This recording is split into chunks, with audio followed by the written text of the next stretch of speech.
This episode of Popcorn Poops is brought to you by Audible.com. Please visit audibletrial.com/popcornpoops for a 30-day trial of their audiobook subscription service. When you sign up, you'll even receive a free audiobook that's yours to keep whether or not you continue with Audible after your trial has expired. That's audibletrial.com/popcornpoops for your free audiobook. We are the Popcorn Poops. Welcome to Popcorn Poops, the best married couple movie podcast / commentary track hybrid audio program on the internet. My name is Jessica, and with me as always is my husband, Dustin. Your husband, Dustin. The bearded Dustin. The bearded me. How you doing, bearded one? I'm doing well. How are you? Are you feeling apologetic? Let's hear it. I'm sorry for delaying the podcast. Apology accepted. Let's ask why though. It's a very good reason. You know, we took the first week off. That this month does in fact have 5 Tuesdays. And we only promise 4 podcasts per month. So if there's 5 Tuesdays in a month, then we'll take one of them off. We decided to go ahead and front load our break and then plus like 2 days. So yeah, I mean next week is spring break for me at my school, so where I teach and am in a graduate program. So that pretty much means this was like, I don't have like tests or anything for midterms, but I had like a ton of stuff due, and also then student midterms. So yeah, it's been really busy. And also I've gone to like 3 conferences in every single weekend for the past 3 weekends. So you're a busy lady. Really busy. You're getting it done. Getting it done, yeah. You're getting her done, so to speak. Okay. As Larry the Cable Guy would say. I guess he would. I don't care who you are. That's funny. As always, you can find us on our website at popcornpoops.com. You can follow us on Twitter at popcornpoops or individually. I'm at J. Casper Kramer. Oh, you almost fucked up. I know. I'm at Dusty Cram. Like us on Facebook, subscribe to us on iTunes or Stitcher, and also we have our online merchandise shop where you can check out the link on popcornpoops.com and see all the cool 4 things. All the 4 things that are there. Still there. But it's some cool swag, to show your poo pride. That's right. This month we are doing hashtag World's Finest. That's our theme. Hashtag World's Finest theme. No, that's wrong. Hashtag World's Finest month. That's a lot. That's like half your 140 characters. It's right true. There. But tweet it out. I dare you. In anticipation of the new Batman v Superman Dawn of Justice movie, of course. Anticipation in air quotes. Really heavy air quotes. Like I sprained my finger just now. Heavy air quotes. But yes, that's why predicting that's why we're doing this to ourselves. But. So in heavy air quotes anticipation of that film, we will be watching Batman and Superman theatrical films. Correct. This month. Yes. This week, we're kicking things off with Joel Schumacher's 1997 movie, Batman and Robin. Real treat for you. Yeah, we are. If you're going to sync the movie with us, pause as soon as the title card reading Warner Brothers Presents completely fades to black. It doesn't completely fade to black. It disappears into the frozen bat logo at the beginning of the movie. So when that happens, you'll want to pause it to get all synced up and ready to go. While you're doing that, Dustin would be reading... But we don't fucking have one. Are we surprised? It's been 16 days since a fucking podcast, and we don't have a review to read. I'm very upset. It's up to you, Poopling. The one that I'm talking to right now, that's you. No, I'm talking to you, John, Seth, you just throwing them out William. There. You haven't said any girls' names. Do you think it's all boys who reads our podcast? Opal. Opal. Barbara, Bethany, all of you pooplings out there, it's up to you. You have to leave a rating and a review on iTunes and or Stitcher, and we will read it on the show. It can be any review. It can be any star review. It can, you can write anything. You can write poo poo pee pee, copy paste it over and over again into the review box, and we'll read it. It's true, we will. But we do prefer the 5 stars. Yes. We do prefer 5-star reviews. We do, but be honest. Honesty is preferred. True fact. It's time to start the movie. Sinkers press play at the beep after the countdown. Ready? 3, 2, 1. And you can actually hear the first great sin of this film, and that is them getting rid of Danny Elfman's theme. They straight up got rid of, and they did. I think they did this in Batman Forever, which was it's a prequel, right? So it's the one that came before this, but it's the first Joel Schumacher movie. But these are all sequels to Tim Burton's movies. They're not their own movies. They're not the Joel Schumacher Batman movies. They are the first 4 Batman movies, the 2 Tim Burton ones, the 2 Joel Schumacher ones. I don't know why, but they're all sequels. They're all in the same series. They ditched Danny Elfman's theme. They ditched his score. And this is an inferior score. It's an inferior film to the Tim Burton films. I mean, we know this. I don't know why. I really don't know why we're doing this to ourselves. You picked this movie. I mean, look at this. Just asses and dicks and there's nipples. Some dick. There's another ass and another dick. A knee? A leg. There's a couple of legs. Eyeball. That's an eye. And I'm gonna get some gadgets. Go stock up on those. Why'd you pick this movie? Because you didn't want me to pick the awesome Adam West one. So that's kind of true. The Adam West, the 1966 Batman the movie is it's shorter than this, but it's longer than it needs to be. It's like an hour and 40 minutes, and I was just like, I think it might be longer than that. It might be an hour and 45. This is like 2 hours and 5 minutes. But that was just, I couldn't put up with an hour and 45 of 60s. I should have insisted. I should have insisted and made us do that one. Yeah, you probably should have. I don't know. At least one of us would have enjoyed it. I scrubbed through it, before we made the final decision, and I just felt like there wasn't enough for us to talk about in that movie. There's only so many times you can be like, and this is another pun. But I mean, that's kind of this movie too. That is also this movie. So I'm not sure what at least there's enough like blatantly terrible on the face shit in this movie that we can just tear it to pieces. But the Adam West one, I mean, it is what it is. Joel Schumacher's movies, especially this one, I feel are heavily calling back. Yeah. Oh my God, so much. Oh yeah. Influenced by the Adam West and Burt Ward. So 60s much Batman. so that I'm going to make an argument that you perhaps won't like, which is that I think that this movie isn't as bad as it's awful, but it's not as bad as we sort of rail on it for, because I believe that when a movie succeeds at its goal, then it's a successful movie, at least in some regard. Right. And I believe the goal of this movie was to be fucking cheesy and stupid. So, I think it kind of succeeds at that. And it's full of puns. Like the old Batman show is full of puns. And they use the gadgets really for every punny. stupid little thing. They have a gadget for everything. I don't know. I don't think it's quite as successful as the 60s Batman. Oh, God, no, it's not as successful. It's not as successful because one of the things that stands out about the 60s Batman, it's not just the puns, but it's like the over-the-top cartoon, like straight they're up, cartoons, like the Kapows and the Kablooies and all that stuff. They have cartoon elements to them, and it's not that this doesn't in a way, but there's also those extended like detective sequences in the original show, in the 1960s show, where they make these grand leaps of logic that say like, oh, if this is this and this is that, and it's the color green, and the color green, the word green has 5 letters in it, and 5 is the 5th number, and the blah blah blah. And holy cannoli, Batman, you figured it out. Yeah, it's that kind of shit. It's just like he's the world's quote unquote world's greatest detective, and in the 60s show they take that and they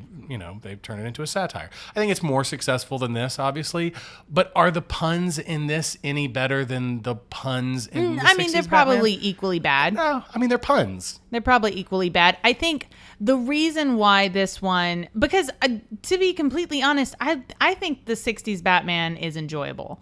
I know you hate it. I don't hate it. It's just I don't like it. Okay, I know you don't like it. It has its place. And it's fine. I do like the 60s Batman. I think, and it's kind of nostalgic for me. When I was a kid, I went on like a choir trip or something, and it came on TV, and my mom was a chaperone, and like we were sitting there watching it with a bunch of other kids, and it was just really funny. And I have this memory. It was before I realized that it was supposed to be cheesy and stupid. Like, I thought that they were being serious, and I just thought it was the most hilarious thing in the world. And I stayed up all night with my friends and laughed till I cried. And so I have a very positive memory with the 60s Batman movie. And even though I have come to like it less once I grew up and realized that it was supposed to be a parody. A reverse shot. One of many in this movie. They use the shit out. They use more reverse shots than Sam fucking Raimi, for fuck's sake. But anyway, so I'm sorry, I go kind ahead. of have like a positive feeling with the 60s one. And I still think it's kind of funny and cute and Sure. whatever. And I love Adam West. Oh my God. Well, yeah, of course. Adam West is great, and Burt Ward's great, and I think that they're great together. And I think that the cast, and I mean, the one thing about the Schumacher Batman movies that kind of really fall in line with the Burton films is that they're about the villains. Yeah. Like, I feel like the original Batman show, like the Batman and Robin, they were so good that you watched it for them, and the villains were, it was villain of the week, and and it's not that they weren't great. You've got Burgess Meredith playing the Penguin, and you've got Cesar Romero as the Joker, and a few people as Catwoman, and all those great characters that people would come back every week to see who was going to be on the show. But the constant was Adam West and Burt Ward, and they were always great. Yeah. I feel like I love Michael Keaton as Batman. I think he's probably my favorite live action Batman. And he also won our poll. I put a poll for this month that is who's the best Batman, and there were only 4 choices because it's Twitter. You can only choose 4. But I think I put Adam West, Michael Keaton, Christian Bale, and Kevin Conroy, the most famous animated voice of Batman. My favorite Batman performance is Kevin Conroy. I think he is Batman. Like, I hear his voice and I'm like, that's Bruce Wayne and it's Batman and it's both. And he's great at both of them, and they are 2 different characters in the show, and the show is fucking incredible. And I can't say enough good things about it. Stay tuned because something might be happening later. But Michael Keaton ended up winning. And a lot of people say that the way you cast a great Batman is you cast a great Bruce Wayne. Okay. Yeah. You got to get that out of the way first, because anyone can put on the cowl, right? Do you think George Clooney is a great... No, I don't think so. I think he's kind of asleep in this movie. Yeah, I think so too. I mean, honestly, it's hard to... Even having watched this repeatedly in the past couple of days, it's hard even remembering like what he did as like George Clooney, the actor. Like, he's just kind of smug and all. Yeah. Like the thing I dislike the most about his performance is that there are a couple of emotional things in this movie that he has to do, and I'm not saying emotional as in like grand drama or melodrama or anything like that, but there are some, like, there's a sad storyline with Alfred, and he's sick, and he's kind of got to play that up a little bit. But George Clooney doesn't know when to stop smirking. Even in those scenes, he's still even in scenes where he's just like, Alfred's sick and he might die. George Clooney, aren't I handsome and charming? I was on ER, apparently he wore his Batman costume to the ER set because that was a thing that he was still on back then. I'm really not a fan of any of the performances in this movie, to be fair. Like, I think Arnold is funny. Man, people hate the shit out of him in this movie, and I feel like obviously because it's so bad. He's one of the only ones who knows, like, who really knows what kind of movie he's in. But that's why it's funny. Like, it's funny because he knows that this is ridiculous and he hams it up. I mean, you're talking about a guy who got famous for being an 80s action star, for saying ridiculous one-liners in his Austrian accent, and you've got a character, a Batman villain named Victor Fries, Fries being an obviously Germanic name. Who better than to cast an Austrian who got famous for saying terrible one-liners? Right. To be cast in a movie where he says terrible fucking one-liners. Right. I mean, come on. It's kind of perfect casting. It kind of, for this particular thing. This movie was never going to be anything but this. Yeah, Right? right. So if it's going to be this, then you cast Arnold Schwarzenegger as Mr. Freeze. And Right. that's what they did. I mean, for what this is, he's fine. It's a Right. terrible movie. Yeah, and that's it's a what I'm terrible saying. performance. But it's supposed to But be. it's supposed to be, yeah. And God, and we're I feel defending like this movie. I feel like he gets that more than the other people in the movie get it, especially more than Robin. Robin is way too serious in this movie for me. Yeah, Chris O'Donnell he's not really good at hamming it up. No. He's just, I mean, I need some boy wonder in here. I need a little bit more wonder in my boy wonder, know what I mean? And this is not he's trying to be like cool 90s Robin with like we just finished the scene where they're playing like ice hockey on rollerblades and stuff. And his henchmen come out. Like, the henchman thing is a thing. And to be fair, Burton started the fucking goofy ass henchman thing with Batman Returns. So if you want to say, why the fuck does he have like a hockey team that's, you know, like an ice freeze, Mr. Freeze hockey team that comes out and fights? And it's like, well, why did the Penguin in Batman Returns have a bunch of motorcycle gang people that had big skull masks on and shit? They weren't even helmets. They were just people in costumes. Like, how ridiculous is that? I mean, of course, we're talking about a movie where a man dresses in a rubber costume and beats people up by moonlight. But once you can get past that, then you can. We're point at already all the suspending our ridiculous shit disbelief here. that's happening. Man, they use this little laser gun. All the time. I mean, constantly. They pull Yeah. this thing out like half And a it can dozen times do in this movie. all sorts of things. Oh, it can cut through ice. It can heat up up water. You can cook your ramen noodles Probably. with it. I mean, it's really the perfect Probably get thing. cancer, but Oh, definitely. Robin definitely has the cancer after he gets oh, defrosted. and now we are in Power Rangers the movie. No shit. This is like the opening to Power Rangers. We're gonna So they're air surfing out of a rocket that Freeze launched out of a museum. Why did to he get launch it out of the museum? I don't understand why he even had the rocket. Don't even start with the logic shit. Why did he have a rocket at all? Why did he launch the rocket out of the museum? And oh my God, the why does CG he have butterfly why wings? does he have wings? Mr. Freeze can fly? Okay, that's a new one. And butterflies aren't really like a ice theme. That's not like an ice theme. I don't know. Let's talk about the costumes a little bit. The costumes I mean, Robin's costume is obviously a take on Nightwing. Like, they don't call him Nightwing in this, and it's not blue, but the design of the bird across the chest is what, you know, Dick Grayson kind of ends up dressing in when he becomes Nightwing. And Batman's costume is kind of, I don't know, it's, well, I guess what we've come to expect from these rubber costumes. I think Clooney looks ridiculous in the cowl. He looks cross-eyed. Don't you feel like yeah, he looks cross-eyed? Yeah, it doesn't work. I don't think that quite works. And later on when they do the costume change and they get like the black and silver costumes, they are just nuts. They've got like air ventilation shit like on their helmets or on the cowls. It's I'm gonna be real honest. I know this is something you always talk about, the costumes whenever we go to superhero movies. Yeah. I just don't care that much. Like I've just never. I mean, like, sure, if they look cool, then cool. If they don't, then that's gonna suck. But I've never been quite as invested in what the costumes look like, besides just sucking or not sucking. Let's talk about the first line of the film. It's given to Robin. The very first line of the film is, I want a car, chicks dig the car. This is why Superman works alone. that's Batman's is line. Batman's line response. says, this is why Superman works alone. I want a car, chicks dig the car.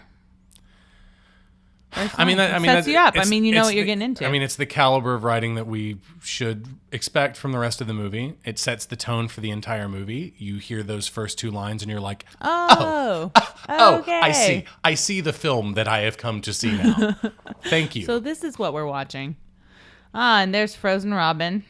Look, he's like the real doll version of Robin. Look at his mouth. Like, you get a shot of him underwater and he looks positively ridiculous. And look, see, here he is heating up the water. his Robin noodles. That was good. See what I did there? That was good. Look at that. Mouth perfectly posed for dick insertion. Insertion. Let's talk about all the might be dick insertion in this movie. This movie's gay. It is. This is. movie's gayer than Fight Club. Oh, yeah. And Fight Club is gay. Yeah. I kind of appreciate, in fact, I do appreciate the fact that they kind of, that's one thing that I think a lot of people got out of the 60s Batman was, It's a little. are Batman and what's Robin going gay? on? Are Batman and Robin gay together? Is that happening? Is that a thing that's happening here? Because he's kind of a perpetual bachelor, eccentric billionaire, lives alone with his butler, and the only other constant in his life is a young, supple boy In tights. in tights, and they run around together, and they call him the Boy Wonder.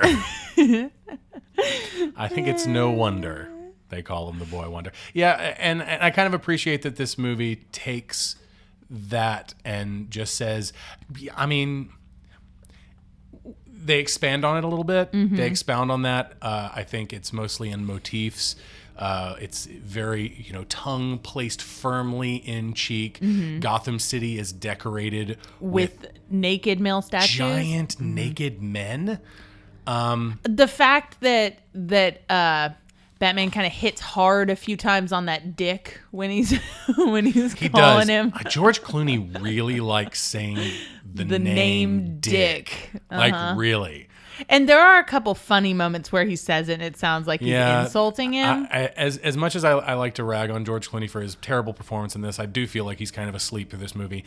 And for the movie that launched him into the mainstream, got him out of TV and into movies where he is now like one of the biggest movie stars ever to grace the silver screen, this is the movie that did it. This is? Oh, wow. Of all That's- fucking wow. movies, this is the movie that did it. So he actually owes quite a lot, to this movie. It's And he slept through it. It's amazing to me that his performance is as lame as it is. It's like, really? But despite that, he does have the best line delivery in the movie. We'll talk about it when we get there. It's quite brilliant. So this room that we're in the jungle or somewhere now. We're getting introduced to Poison Ivy and Bane. Bane, who's like an afterthought in this movie. Right, he is, and it's very weird. Anyway, so all of this poisoning of like putting the venom into Bane is done in the mysterious Gilgamesh wing. Why the hell is it called the Gilgamesh wing? I don't know, because everybody's hanging out in the Enkidu lounge. Ancient literature jokes. Yeah. I've got two. Yeah. I'm wondering what the other one is. I really don't understand why we named this wing after the epic poem from Mesopotamia. Not really getting that. Don't really know why. I'm not seeing the connection here in any way. And they do don't that know, a but this couple is times kind of- where they have like some weird names for things and stuff, and you're just like, that's a thing. Why'd we choose it? Why'd we choose This is that? kind of this is an obvious reference to Frankenstein, great James Whale film that we covered back in October for our month of sci-fi horror. Again, though, Frankenstein reference would have been fine. We could have, I mean, visually it's here. You look at the room Right. and you're like, it's Frankenstein. right? We could have done a Frankenstein reference. I mean, in Gilgamesh, we have some battles, some BFFs who die. We spurn a goddess, and we search for eternal life. Pretty much, that's what happens in Gilgamesh. So, I'm not really sure how any of that has anything to do with this. Yeah, we've got John Glover here, just feasting on the set. He's just having a regular meal of the scenery here. He looks kind of like Dr. Muto or Muto. That's like a video game. Do you remember? Oh, I think I know what you're talking PlayStation about. 2 game. I don't know why. I always think of Dr. Muto when I see John Glover in this. But he's playing a character named Dr. Jason Woodrue, who's actually a decent... There's a surprising number of characters in this movie that are like D-string DC characters. Oh, are they? That are Okay. actually in the comic books. He plays a villain in the DC universe that is also plant themed, like Poison Ivy, and he's got different names. He's known as the Floronic Man or the Plant Master, Floro, the Cedar. I'm not sure. I'm not super into comic books, so I didn't know any of that. Yeah, I Thank didn't you, either. Wikipedia. So I'm not sure in what iterations Dr. Woodrue is, is named those various things. Yeah, and I know, as for like our spectrum of geeky knowledge, my comic book skills are pretty low. Yeah. That was just not something. I mean, like I've read a few, but it just Yeah, wasn't I'm something a I pleb. wasn't. I know basic shit. Yeah. Like I've And read I know some less graphic than novels you and stuff, even. but yeah. But anyways, though, like speaking of that, like what about Bane in here? Why are we having this? Is this an incarnation of Bane that happens elsewhere? Like I looked up the origin. No, Bane is and supposed it to be has smart. nothing to do with anything nothing like at all. this. Well, he says his name is Antonio Diego, which I guess is a play on the fact that Bane is kind of the Mexican wrestler, like the Right. luchador villain in the Batman comics. But Bane is kind of held up as maybe, probably, almost definitely the smartest Right. opponent that Batman ever faces. I mean, he spoke like 4 or 5 languages or something. Right. A lot like in The Dark Knight Rises. If anyone's seen The Dark Knight Rises, I'm sure most people have. Bane was raised in a prison. Mm-hmm. The only name he ever had or knew was Bane. And he read he's- and he read ton, and spoke read. multiple languages, was as smart, if not smarter than Batman. Fucking famously, and they have this in The Dark Knight Rises as well, famously broke Batman's back and defeated him in Right. one run of the comic series. Yeah, like he's a very And then he's the a Venom formidable thing, villain. the Venom thing came in when he like rose to power in the prisons, and Yeah. it turned into, I guess it was like an addiction or something. And if he didn't get it every 12 hours, I don't know if he would die or if like there were just really bad symptoms right. or whatever. But like it made him physically Yeah. stronger. No, and then in this they turn it into he's the super soldier serum makes him really dumb. He's some kind of psychopathic killer, and the venom juices him up and makes him really beefy. He's played by a huge individual by the name of Jeep Swenson, who is like 6'4". Oh man. Apparently, Joel Schumacher wanted Kane Hodder, who famously played Jason Voorhees in a lot of those movies, to play him. But apparently, Jeep Swenson is taller than Kane Hodder, and also his name is Jeep. Yeah, true. I mean, well, he's dead now. Rest in peace. There was a man on this planet named Jeep. Well, Middle- typecast, right? Middle name Grand Cherokee. You're just on it tonight. I am. But anyways, yeah, so it's kind of weird, like, for them to do it this way and just do this whole, like, he's like a super soldier thing. Like, that's the route they're taking with this, is that the scientist, I forget what his name was already, that he was making super soldiers and trying to sell them was what was going on, using her venom that she had gotten from plants. I don't know. He's just like an afterthought. It's just like, oh, I'll stick another character in there whose name people know. So whatever. That was weird.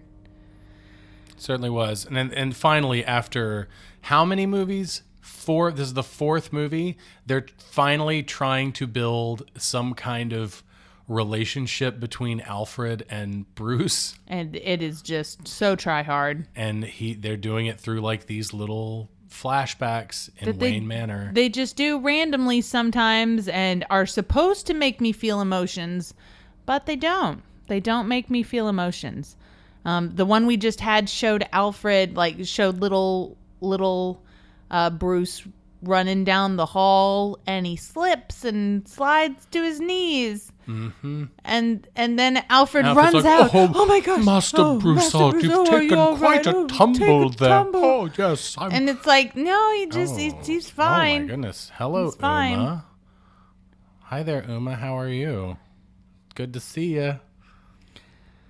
What about her performance in this? She knows what movie she's in, for sure. Yeah. I mean, she's like Arnold. Arnold knows what movie he's in. He's Yeah. kind of well cast for it. That's how I feel about She it. knows I mean, what movie like she's in. like She's I well think- cast for it. I She think delivers they're both bad, but it's supposed to be bad in the right like way. I They're said. bad in the right way. But even so, I don't love any of them. I don't love the way they act, and anybody acts in this movie. Although but I feel like the villains at least get that it's a bad movie. They at least get that. Her storyline, It's though, stupid. It's so stupid. but it's the same exact storyline as Catwoman in Tim Burton's Batman Mm-hmm. Returns. But it doesn't make any sense in this movie. There's like no like when she wants to destroy the planet and well, everything, it's like Oh completely yeah, right. Well, exactly. I'm talking about like how they set her up, because just like Catwoman. So if you remember in Batman Returns, Catwoman's boss, she's like a meek person who has a boss, and she's kind of subservient to her boss. Her boss ends up killing her, just like Dr. Woodrue does in this. right. And then she is resurrected. He pushes her out a window, and she dies. And then the cats surround her and resurrect her, so to speak. Air Right. quotes, resurrect her. And then at the end of the movie, she ends up getting her revenge on her boss, Max Schreck, played by Christopher Walken, of course, by kissing him through like an. I think there's like some electricity involved. Like she's got a stun gun, and like there's some electrical thing, like a cable. I'm not sure. It's been a long time since I've seen it. But she kills him with a kiss, basically. Exact same way that Poison Ivy is born and kills her boss, but like they truncate it to like 5 minutes. Like he kills her. There's a scene in between. She gets resurrected by her motif, plants, not cats. Poison Ivy, resurrected by plants, and then she kisses who was once her boss, killing him with her poison lips, and now she's off.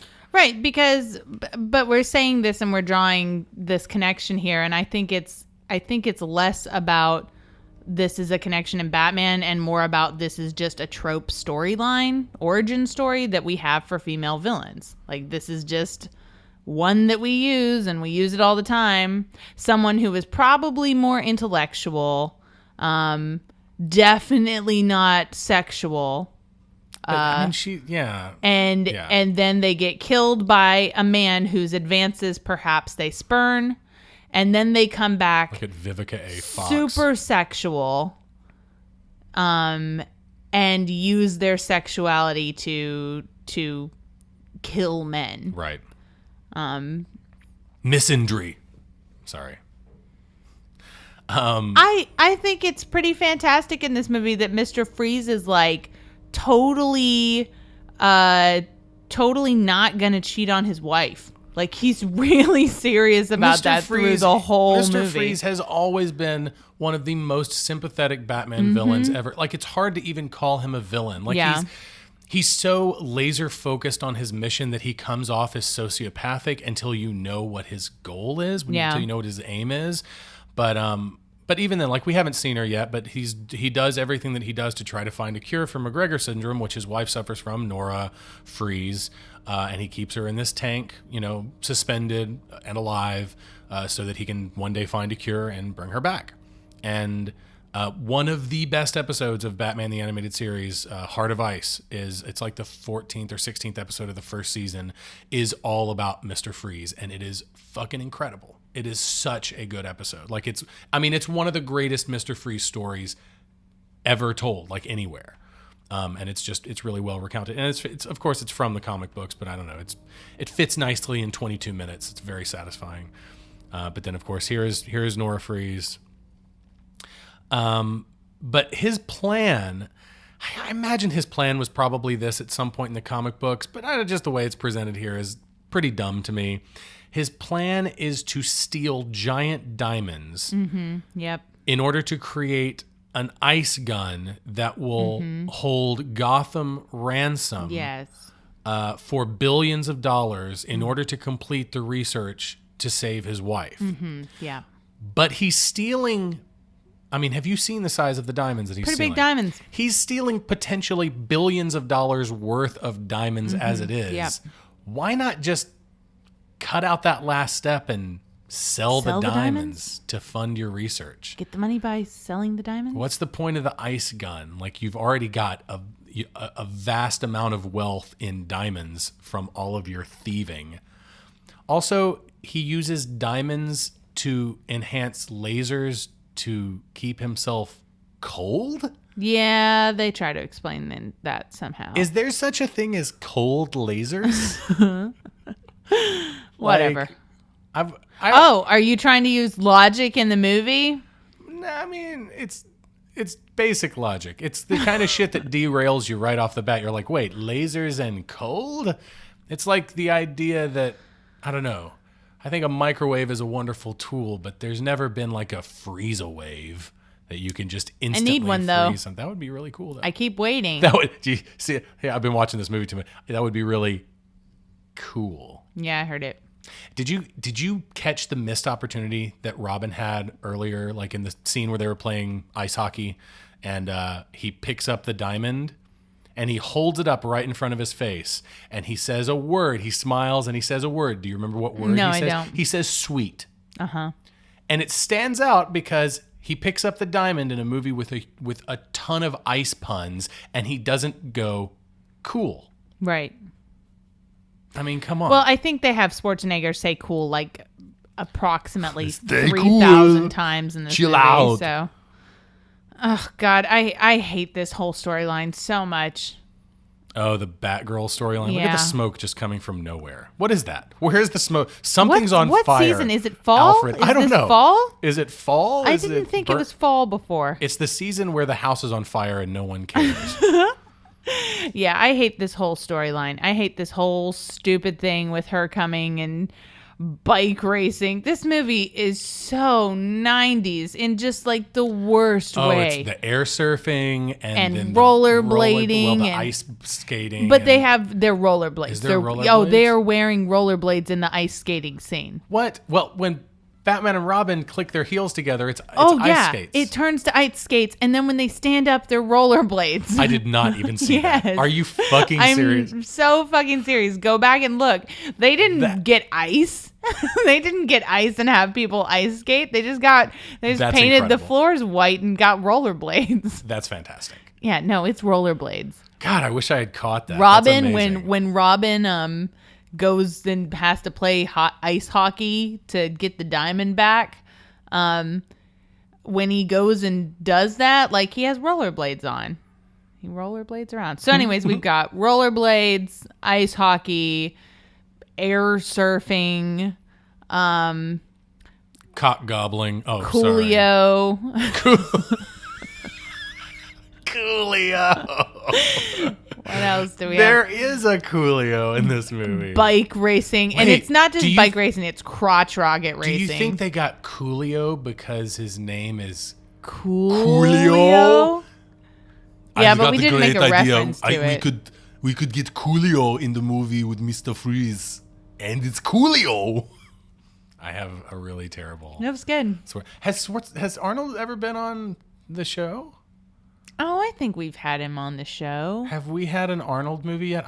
I feel like we Did have. we do Terminator? Yes, we did. That's Okay. it. That's probably where my terrible Arnold impersonation reared its ugly head for the first What, time. like in your life? It's back. No, not in my life. Jesus, no. I've been doing this since I was 3.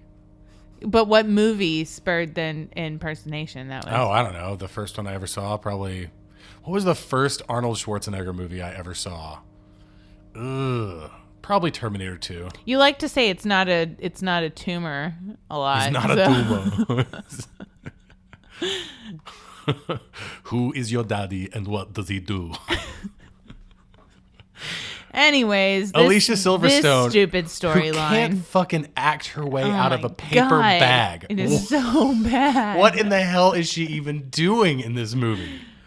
Oh, I'm so sorry. That's bad. that's another thing you left off your list of 90s. Alicia fucking Silverstone. Why is she 90s? What am I missing about You that? are the worst girl of the 90s I've ever met in my life. Clueless? Oh God, fuck it! I'm sure I had to watch that at some stupid slumber party at Clueless some point. is great. Clueless is great. Some slumber party I probably didn't really want to go to. Anyway, yeah. So yeah, in my notes it says Alicia Silverstone as Batgirl because 1997. It should have been Barbara Gordon, but apparently her character's name is Barbara Wilson. Barbara in the comic books, of course, it's Barbara Gordon, who is Commissioner Gordon's daughter, who plays Batgirl until an accident. Spoilers. I'm not going to say what it is. An accident makes her not Batgirl anymore, and she becomes Oracle. I love the line here. So Bruce Wayne is, I guess he's dedicating his observatory or whatever this is, and he says, "My father once told me to succeed, you only need to pick a star and follow it." So apparently they just took that literally and Just like, so I spent a lot of money on this telescope, and we're just gonna pick one star. We're just gonna follow it with our eyeballs. I'm hoping it works because I've spent all of my parents' money on all this. of their money is gone. I don't know how to run a business. I'm very this bad at was the this. only advice he gave me before he died. Very bad at this. Yes.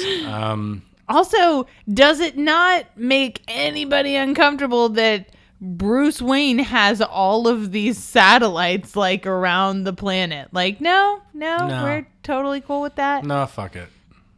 Okay. It bothers me more that Alicia Silverstone doesn't even try a British accent. Like, she's the niece of Alfred, who's, I mean, Michael Gough, I think is the way you pronounce his name. It's Gough. How would you pronounce that? G-O, say it again. I wasn't listening to you. Gough. Gough. I've always said Gough? Michael Gough. I've always said Michael Gough. But it's like Elias Koteas. I don't know how to pronounce his name either. If you're listening, Elias, please let me know how to pronounce your name. And Michael Gough is dead, so he can't tell us how to pronounce his name. But probably the internet can, so. I've looked. Fucking no one knows. He doesn't have one of those pronounce it on YouTube. No. Someone else out there is named Gough, so tell me, how do you pronounce it? Is it Gough? Anyway, Michael Gough, who's a way too good an actor to be in this fucking movie. He's very, very British. Very British. Very English.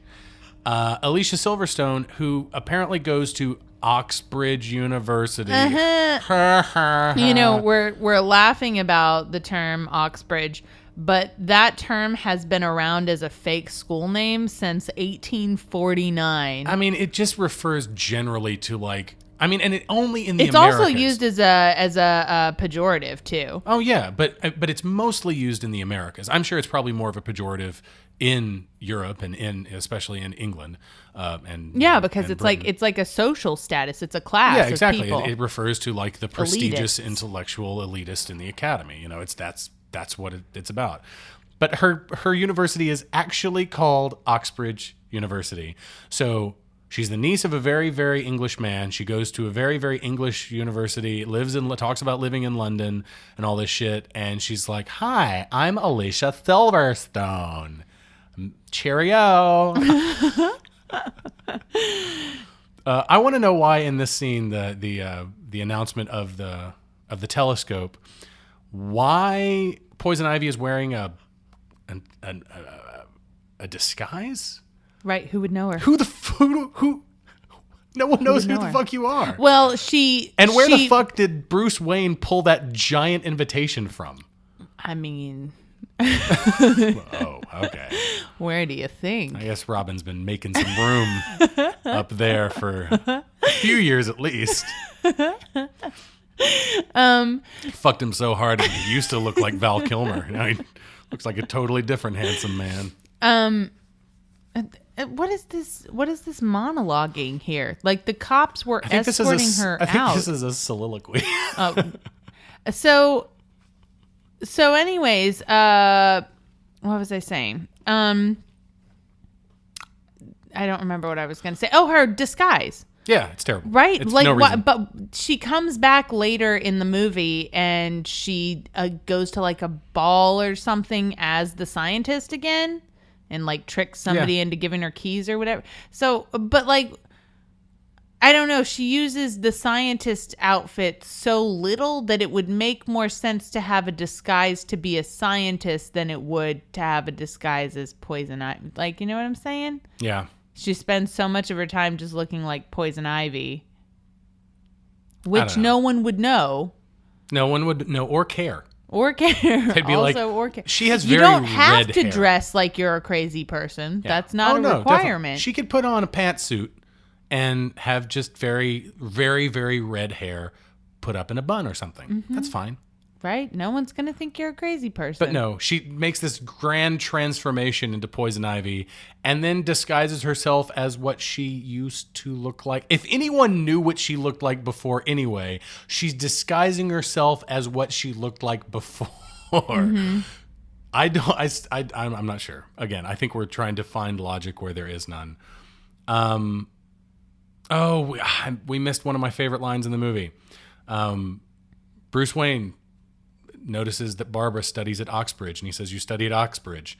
And she says, "How did you know?" And he says, "The patch on your sweater.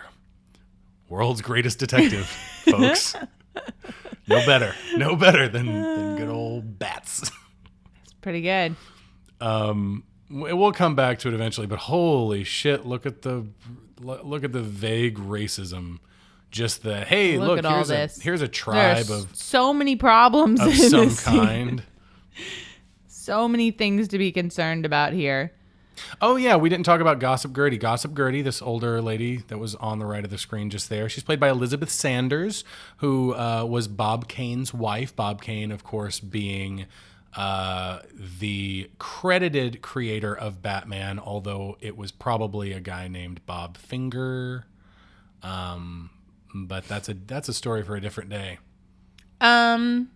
So just look it up. Google it. Google the Bob Kane, Bob Finger thing, and you'll you'll get the rundown. The diamond that they're using for this benefit is called the Heart of Isis. Yes. I mean, if Ted Cruz, if you really want to strike at the heart of ISIS, look no further than Joel Schumacher's schlock masterpiece, Batman and Robin. You can just carpet bomb this movie. That would be fine with me. Just bomb the shit out of this movie. Of course, it's actually... He wouldn't bomb this movie. There's too many white people in it. It's true. Actually, though, of course, that is referring to the Egyptian polytheistic pantheon. That ISIS is what we're talking about. So, whatever, but still. Oh, yeah, I did want to mention... So we've got this scene where... Does she, glue the leaf to her hand? She has one on her palm, and every time I look at it, I'm like, did she, hot glue that to her hand? Oh, I mean, look at this costume. This costume is Hot Glue City. Oh, man, it is sequin and Hot Glue City. Yeah. This is what you get when, just ladies, so you know, if you order your wedding dress offline... I think George Clooney's this is what you're going to get. I think George Clooney's under the impression that you don't have to act facially if you have a mask on. I think so. I think you're right. Because he's just not even remotely there. I think at least Chris O'Donnell gets it a little bit, that he still has to emote. Also, this music is fucking bad. Oh, God, it's is. So it's bad. So bad. It's like cheap porno bad. It's like worse than shit I've made in GarageBand. Yeah, it's really bad. One thing I don't get, I don't understand why everybody, I know she's blown her magic dust onto everybody now, and that's why they're in love with her. I don't get why everyone was staring at her and swaying around and all lovey-dovey over her before she blew the magic dust, because they were all hypnotized, and I don't get it. I do have a theory about Batman. This is a theory that's gone for a long time, and I feel like the Christian Bale Batman movie, the Christopher Nolan Batman movies really sell this for me. I feel like Batman's always had a hint of this forever. I think Batman's a Republican. I think he's a hardcore Republican. I mean, think about it. Probably is. You're talking about a guy who's so paranoid that he goes out in the middle of the night as a vigilante, beating up just... I mean, he's also rich. You don't even have to explain. Taking the law into his own hands and delivering justice as he sees fit, right? And of course, he's part of the billionaire class, right? And then you've got movies like this, or you've got villains like this, especially as portrayed in this movie. Poison Ivy, her whole thing, okay, she's extreme. Don't get me wrong, she's extreme. But she's an environmentalist. True. Until the end of this movie, when she decides she's just going to destroy the planet. and then maybe it'll regrow with just plants or something. Whatever. I'm not Whatever sure. stupid reason she has. It's really dumb. But when she approaches Bruce Wayne at first, she approaches him first at the observatory with a proposal, not planning on fucking shit up. Stop polluting. Yeah, it's like, here's a proposal. I've written it out. I've typed it out. Nice letterhead and everything. I think you need to stop polluting because blah, blah, blah, whatever. We'll save the plants, save the earth. And like the logical person response would be, these are interesting points. Let me read through this and I'll get back to you. And maybe they come up with some compromises, Bruce right? Wayne We're just going to shoots reduce her by the fuck- 25%. Dude, but he's shoots her just the like, fuck down immediately. no, Ha, you're crazy. You've got crazy glasses on. you're a crazy person. People are more important Oh than God, plants. the Batman card. The fucking Did you see the expiration date on it? It said forever. Because of the movie before this one. What American Express would really like to know is that when I was watching this movie for notes and he did his little joke where he says, never leave the cave without it. And what American Express really wants to know is I was like, haha, MasterCard joke. That's how much I remember your stupid slogan. They didn't even get the So- endorsement from MasterCard though. It says Goth Card on it. But it's an American Express slogan is what I'm know- saying. I know that. Oh. I know. I'm aware. I don't understand what your point is. See, then. I am a better child of the 90s. I remember Don't No, Leave Home Without I'm a It. child of the 90s who played outside. That's the difference. Oh, okay, right, of course. My bad. Let's see, where are we? We're in another scene where they beat people up and cartoon noises. Yeah, I love the cartoon noises. You know, in this movie. of course, I hate cartoon noises in In live pretty action much movies. In any pretty live much action any movie? live action anything. But I really hate it when there's inappropriate cartoon noises. Mm-hmm. Like in a couple of scenes before this, Freeze was watching some home movies, which I don't know who was taping the home movies because they were really personal and like. Right, and also the way they were shot, it was like looking into a mirror, but nobody was holding a camera. Right. And you're like, whoa, where's the camera? That's creepy, ghost camera, but okay. And someone walks in with a newspaper and they're like, hey, boss, you're going to want to see this. And he shoots him with an ice gun. And when he shoots him with the ice gun, there's like a slip noise, like a whoop. Whoop. It's like, no, that's the wrong. That's the wrong one. the wrong They were noise. just like, insert some stupid fucking, Just we don't care. anything, We don't care. anything. Just whatever. And then he says something like, I hate it when people talk in the movie. Because maybe he's talking about the movie we're watching, guys, because we're watching a movie right now. Fuck you. Oh my gosh, everybody must have laughed in the theater so hard when they said that one. Oh, we missed J. Jonah Jameson. There was a guy that looked like J. Jonah Jameson in the crowd. I'm going through my notes, seeing the shit that I missed. Most of it doesn't matter. J. Jonah Jameson. Does anything matter from this movie? What is this stupid car? Is this like, am I going to get crucified for saying that? Is this like a callback to something from like a comic book or whatever? Fuck no. Okay. I mean, I Then don't, what is it this might be, but you're not stupid going to be car? crucified for it because it's in this It is fucking so movie. dumb looking. It's no dumber than the giant rubber ducky mobile that the Penguin has in Batman I don't know. At Returns. least that's thematically consistent. This is just like, This is what just- does this have to just do a with car ice? with spikes on the front. It's so big and obnoxious. Oh, and like the, I love, by love, of course, I mean, I fucking hate the stupid car that Robin has at the end of this movie with the giant fan on the back of it. You know what I'm talking I forgot about that thing. Oh, he does ride a motorcycle through most of this movie, and when he bursts through the door in the first action There's sequence, like, he breaks a bat-shaped no, hole. it's a robin-shaped hole. He Oh. breaks a robin-shaped hole into the Hilarious. door that they gave so little of a shit about that they don't even show it to you prominently. It's just kind of back there, and when they cut to a an angle where you happen to see it in the background, you're like, oh fuck, I guess he cut a robin hole in the door. That's weird. Okay. Okay, that seems Oh, look, giant Naked kind of Man statue. important. Yeah. Oh, is this where we get the tour of the giant naked man statue? Where like we ride up and down his body parts? Yeah, this is it. This is that part. We're just gonna go down over the neck meat right now. Just right over the nape of the Just neck. gently over these the arm small muscles. of the back and the crack of the butt. And the hole of the butt. right up into that middle finger that's... Tip of the fingers.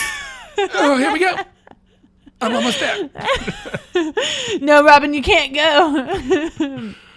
Batman stops him from leaping off of the fingertip. Is this like He wants freeze all to himself. Is this a metaphor for blue balling? That he just blue ball Robin? Yeah, I mean, pretty much. Oh my god, the special effects are so bad. I mean, it's not. You can't expect CG like this to age well. I don't know if it looked good back then. I actually was saying that this movie could look worse. I thought this movie could look worse. The freezing stuff, all of the freezing stuff he does, it could look way worse than it does. It could look worse. I mean, granted, her vines are really bad when she does her growy vines. I feel like the vines could have been really cool had they been like stop motion, like claymation or something like that. But I mean, we always say that about anything. So we're old people. I don't think it's because we're old people. I think it's because we just prefer people to use practical effects. Did you see the reaction? That was Arnold. That was Arnold acting. Arnold is turned away from the camera, turned away, going ha ha ha ha ha. Then his reaction changes to surprise, and then he turns and sees the thing that he's supposed to be surprised about, as opposed to ha ha ha. Turn then surprise. It's like he got them out of order. Like ha ha ha. Okay, now be surprised. Oh, now turn. Oh, there's Batman. He's coming. Here comes Batman to get me. And they just did one take, and they were like, "Yeah, it's fine. Whatever. It's fine." Oh, I have an ongoing theory that the performances in this movie, the line deliveries, one take for all of them. Schumacher was like, "Let's just get it done. Fuck it. Like I have no shits to give at this point." There's supposed to be another sequel. There's supposed to be a fifth in this series, a fifth movie, also directed by Schumacher. This movie performed very, very badly, at least really critically. Oh, that was our hint. No one got it. Surprise. I don't know how you fucked that up. There's only like maybe 10 or a dozen Batman or Superman movies that you could possibly pick from, but Alfred's hands on the keyboard was our hint for this week, and no one got it. So that's that. What was I saying? One take performances. One take performance. Yeah, I mean, that's basically it. One take performances. So let's talk about this B plot.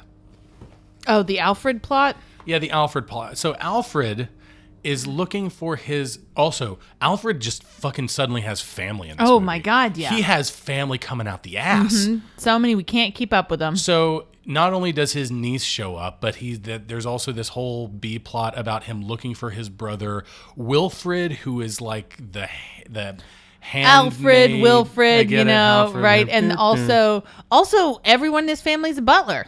Yeah, apparently his it's a genetic thing. Butling must run in the family. Mm-hmm. They all must be very good at butling. Stupid and cartoony that it's just like, of course Alfred's brother's a butler in a different country. Like, really? I was born to buttle. So he's looking for, and it does kind of make sense. It feels like it gets dropped off because of the nature of the whole thing, but he's looking for his brother Wilfred, who is a butler in like India or something like that, or for like royalty or something. Royalty, he says, in order to have someone to pass down the protection of the Batman. You know, the secret of the Batman, to hold that secret and to take care of Bruce Wayne and Dick Grayson. I guess that's what it is. Mm-hmm. Like, they can't take care of themselves. Right. And they prove that they fucking can't. Yeah, they prove they can't. They prove they can't. They prove they can't. They would just starve to death. Or they would either starve to death, or they would get like so physically dirty that Billionaire they would Playboy get like Bruce some Wayne disease. shockingly found starved to death inside his mansion full of fresh food. I don't know. We don't know what to say. In other news, he also couldn't open his door. Many people came to check on him, but he was not able. And his door was locked from the inside. In other news, his butler died 2 weeks ago. So figure it out. Anyway, he was found naked with the boy wonder. The room covered in used condoms. They were both very dirty. They had not bathed in weeks. Oh, here's what Arkham Asylum looks like in this universe. Just totally impractical. And what does that bridge even go to? The bridge goes to the tower. Okay. To the tower. That's what the bridge goes to. Let's see. Where are we? Oh yeah, when Freeze busted into the gala event, and of course he's got to bust in and say some kind of terrible pun. He says chill, but he doesn't just say chill. He's like chill. Did you hear me? I said chill. I mean, he's the guy that repeats the punchline to make sure that you got it. Yeah. Right? Just in case. Just in case. I'm kind of guilty of that, but that's okay. Anyway, he's in Arkham Asylum now. They carry him in a literal refrigerator, which is kind of funny. And one of these guards is played by Jesse Ventura. But Jesse Ventura, what are you doing?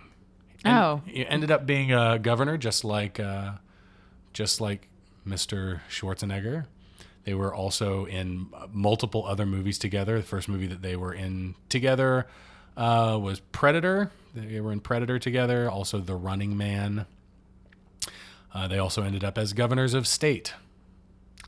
Look at this little reunion for them. And Jesse Ventura never really quite lived up to his potential to play Nappa in a Dragon Ball film because motherfucker was born to play Nappa, and now he just is too old for that shit. Mr. Freeze cannot hold his gun when he fights. Have you noticed that? Every scene, it gets knocked out of his hand. Every He's like, scene. get the fucking gun! Get it! Yeah, he cannot hold it. Every single scene. That last battle had some great banana slip sound effects. Oh, Jesus. Looking through my notes, seeing what else we've missed. Oh, yeah, Robin briefly mentions his circus days with the Flying Graysons. So they're breaking into it. Yeah, he does do that. They're breaking into a Turkish bath. I thought is a Turkish bath not like a place where you go to take a bath and get like a handy? I don't know if that's the stigma for them. That may be the stigma, but traditionally they're kind of like onsen, like Japanese onsen. Oh, okay. Okay, so no it's like handies. I mean, but maybe you can get massages. I think massages are part of the experience. But as I understand, they use like there's some kind of sauna thing first, or there's first you bathe in hot air or steam or whatever, and then you go and you wash up in some sort of public bathing situation. There's a lot in different cultures. There's a lot of different uses of it. Like sometimes it's very social and there's food and stuff inside. You've seen this kind of cliche thing in movies.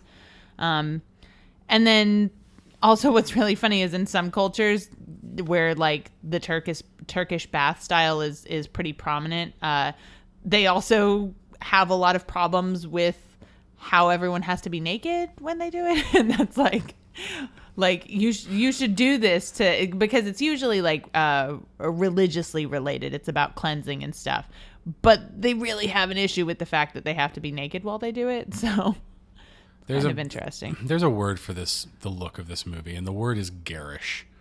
It's a garish looking movie. God, I hate this. Why did we have to have all this neon glowy shit in here? You know what? What was up with all the glow in the dark paint and people with glow in the dark paint on their faces? Well, it's that. I mean, the whole movie looks like it was shot on a set. Even the outdoor locations feel setty. They feel like sets. And to be fair, I mean, I feel like Tim Burton's Batman movies are like that too. The second one more so than the first one. I feel like Batman Returns feels very setty. These are the vines that look really bad. Yeah, they do look pretty bad. But this movie just feels like a stage play. Mm-hmm. It feels like they're just all. It does. All sets, even the outdoor stuff. But it's very brightly colored, very garish, not very well shot, which kind of surprises me because in my memory, and again, I haven't seen Batman Forever in. Forever. You got it. Yeah, I got it. But I remember Batman Forever being very visually similar to this one. Like both Joel Schumacher movies are very garish, very neon, very loud. They have the same kind of style. But Batman Forever was nominated for an Oscar for Best Cinematography, Oh, wow. which blows my fucking mind. Like I saw it when we were doing research last night. I just came across that and I'm like, Batman Forever for Best Cinematography. We're talking about a year when, Lubezki has just won an Oscar for The Revenant, in which he shot an entire movie outdoors with natural light, and it looks fucking incredible. Like it's when they talk about achievement in cinematography, we're talking about raising the bar, right? right. That's what happened this year at the Oscars, and just like last year with Birdman, he raised the fucking bar. In 1990, whatever the fuck, 5 or whenever Batman Forever came out, one of the nominees was Batman Forever. What the holy shit is that about? Maybe there just wasn't I anything don't know. else that year. I have to see it again. Like just for that alone, I have to go back and watch Batman Forever and see if it's really shot that well. Is it deserving of an Oscar nomination, or did only 4 movies come out that year total? Right? I mean, maybe Was it that like was it. that and Forrest Gump, and Right. that's it. Oh God, this whole and then here we have a character. Do we even get to call her a character? Does she even deserve to be called a character? Well, in the DC universe, she is one. Julie Madison is a real DC Comics character. She is famous for being in the comics, Batman's first serious love interest, his first real love interest. But she's fucking lame in this movie. Oh yeah. Super, super lame.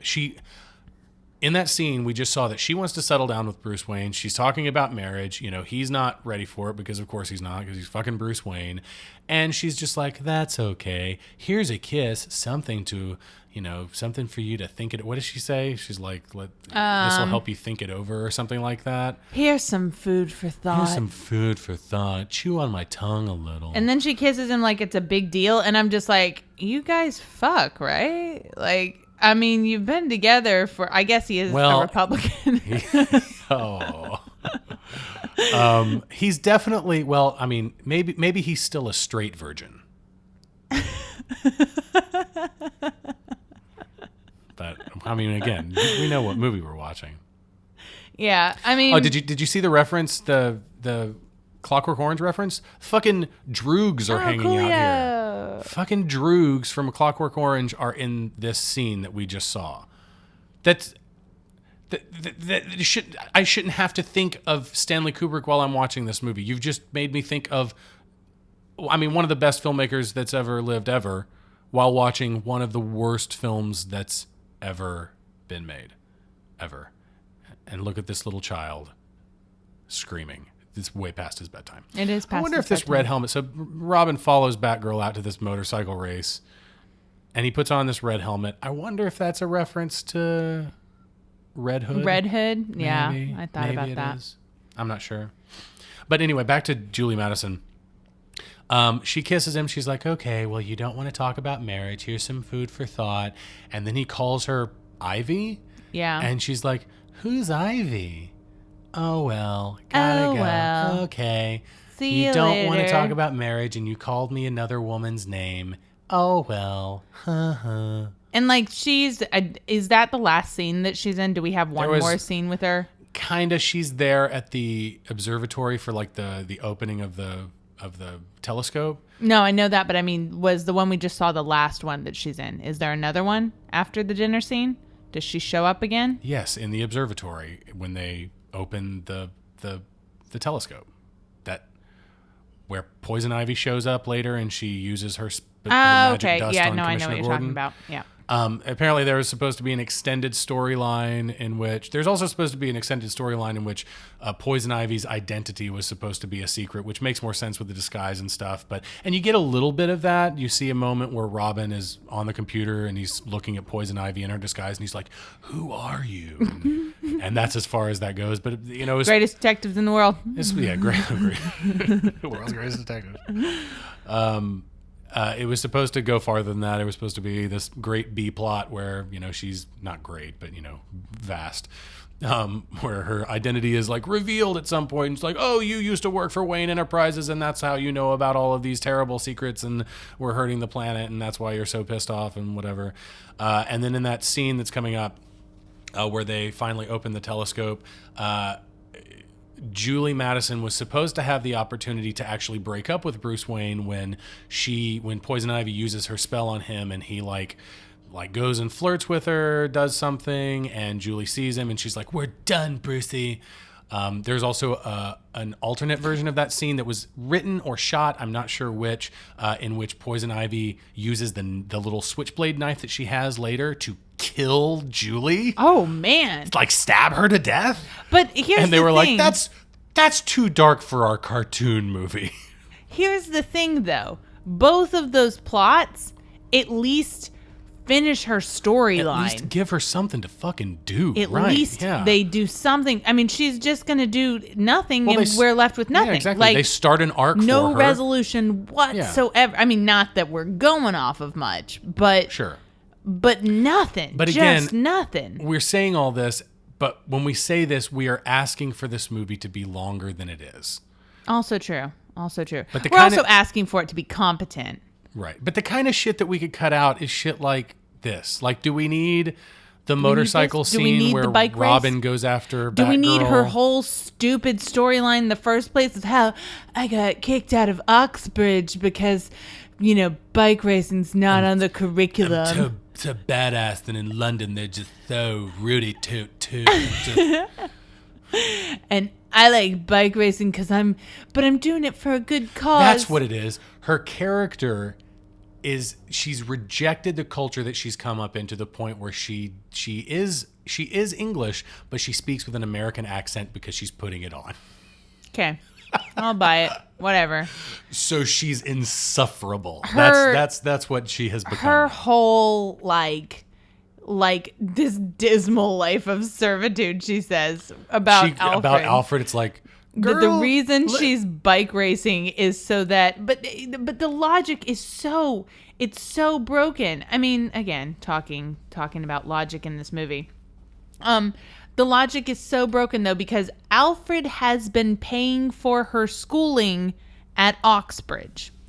He does not know that she got kicked out of Oxbridge. I guess not. So what's she been doing with all the money?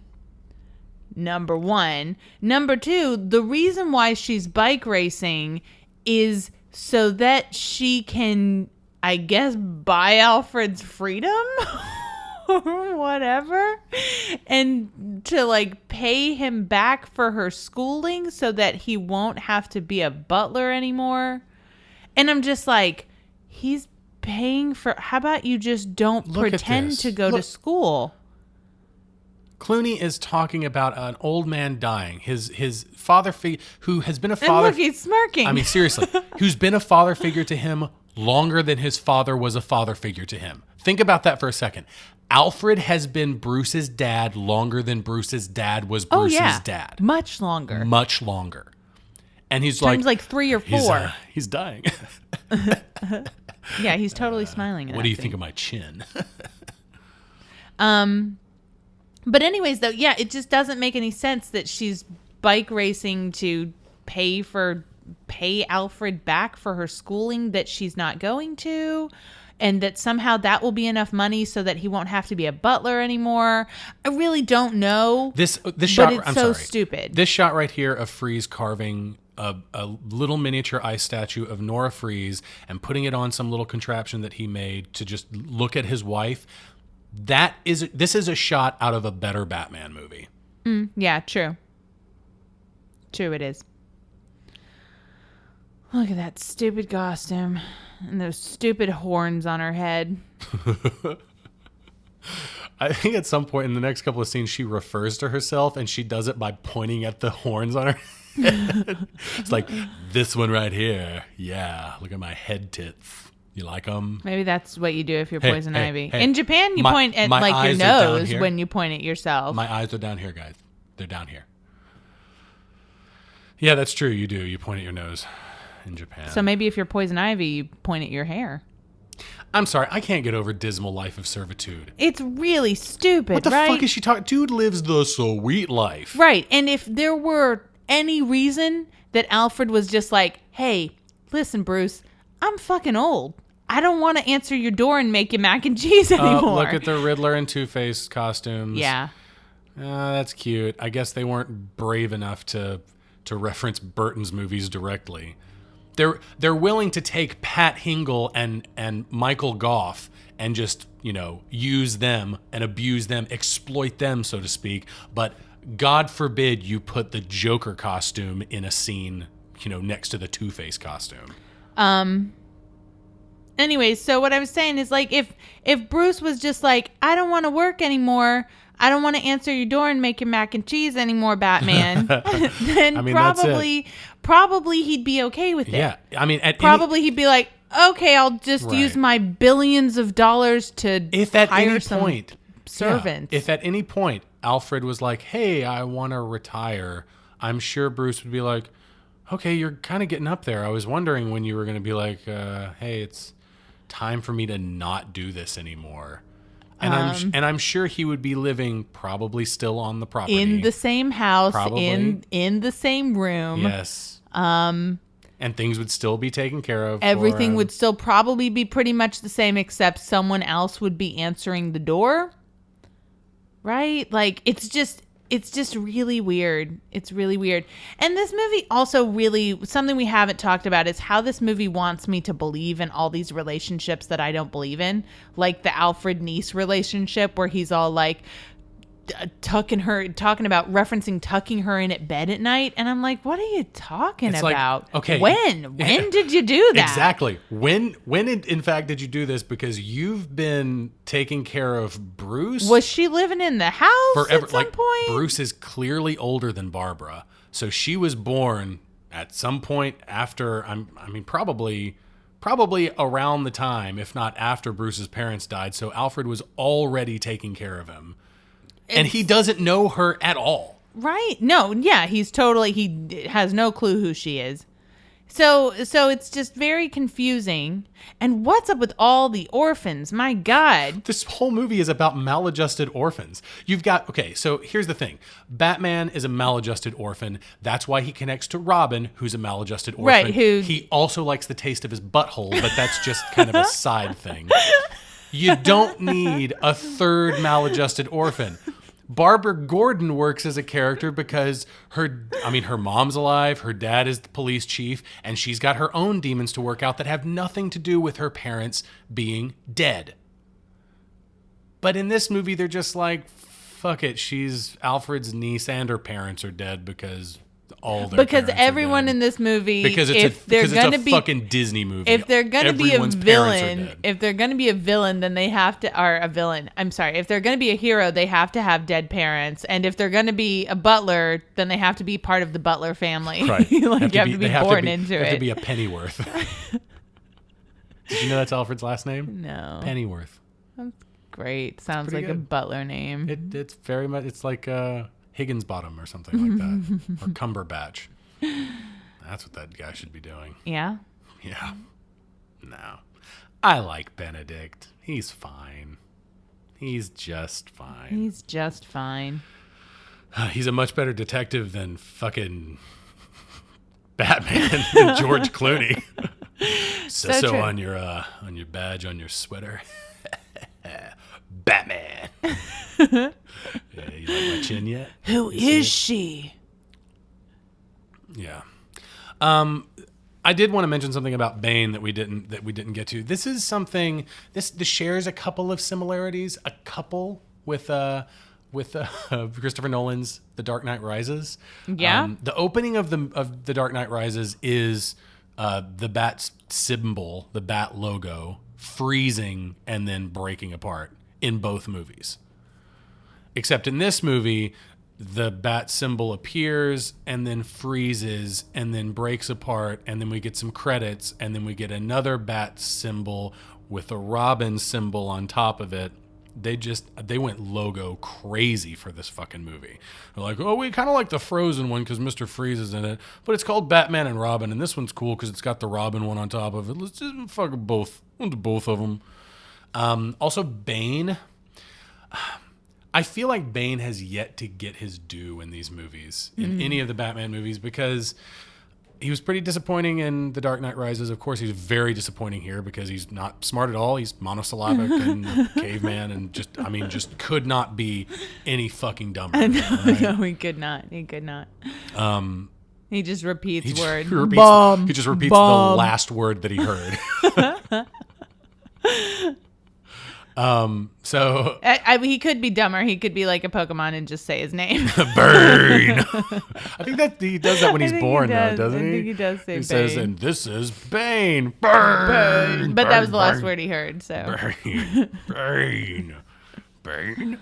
Hodor. But that's one thing that I don't think even Christopher Nolan got over or was able to overcome with what could be a really fucking great character, a really smart character, a formidable character for Batman to face, is that he's not a fucking henchman. He's no one's henchman. And in this movie, he's reduced to dumb fucking brute henchman. Yeah. And then even in The Dark Knight Rises, he's kind of posed as the villain and then ends up being a fucking henchman for someone else secretly. Yeah. Why is that? Why does that happen to this character? He's not, like, I get it. He's a big brute. He's a big dude. Like, he's strong and shit, but he's also really smart and he can be a villain by himself. In fact, he should be. But even Christopher Nolan, in all of his wisdom, all of his vast filmmaking wisdom. I'm hearing some tones over here. Air quotes.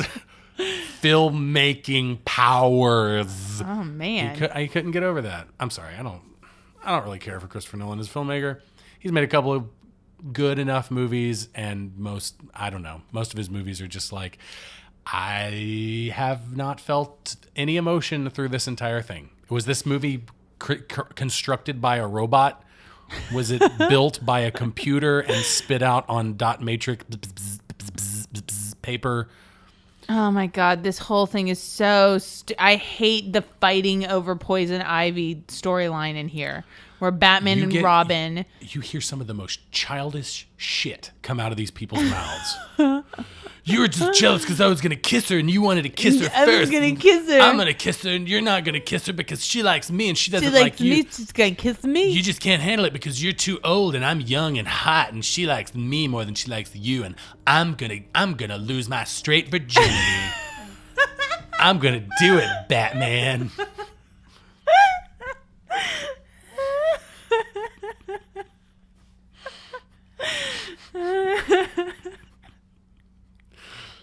Where the fuck are we in this movie? Oh, I don't know. She's about to She touches does suit nipples. She does refer to she kind of does refer to the nipples on the suit. She says that I think she says there's something about an anatomically correct rubber suit. Yeah, she says that. That like sets a girl's And something I'm just on like, fire. Yeah, anatomically correct. Did she say that sets a girl's crotch on fire? No, she did not use the word crotch, as I recall. We do know that she has a fire crotch, though. We're all aware. I don't know where we are in this movie. I mean, we're at the point where Notes. Freeze came back and now he's probably gonna drop his gun if he hasn't already. Maybe he doesn't have it with him. Did we already? Oh, did we talk about? No, we didn't talk about what the fucked up thing that Alfred says to Bruce when Bruce finally comes up to him and talks about like the fact that he's sick and stuff. He says, "A gentleman does not discuss his ailments." Oh yeah, It's it is not civilized, which to me totally explains Batman. It like that version of pretty good. Alfred that says, a gentleman does not does not discuss his ailments, you've got to assume that means not only We don't talk about mommy and daddy being Right. dead in this house. not only physical, but we don't talk about our psychological problems. We don't talk about our feelings. We don't talk about what hurts. We're better than that. We're men. We're gentlemen. It's not civilized. And Bruce kept that shit bottled the fuck up for years Until he grew up. and bought himself a rubber suit and started beating people in the face because that he didn't know how else true. to get that shit out. Yeah. That's right? that's a much more interesting version of this movie. You just take that one line, like, I It's a much better movie. Let's do that movie The instead. version of Batman where it's not just Bruce Wayne's dead parents that fuck him up, but it's being raised by a guy that's just like, we're not going to talk about it. We're not going to talk You're about gonna keep that. this locked Okay, up inside they're dead you. now. There's no more crying. That's a fucking awesome Batman story that I want to see. We're kind of watching it. They don't say that that's what it's about, but I'm just going to pretend that this is a better movie than it is. We also missed another great line very soon after that when they're in Freeze's place and they're walking around. Robin says, "I can't believe we were fighting over a bad guy," talking about Poison Ivy. And Batman says, "Bad, yes. Guy, no. Not gay, not gay, not gay, not gay." Not gay, not gay, not gay, not gay. So not gay. We weren't fighting over a guy. Definitely not fighting over a guy. Definitely not. Let me suck that dick.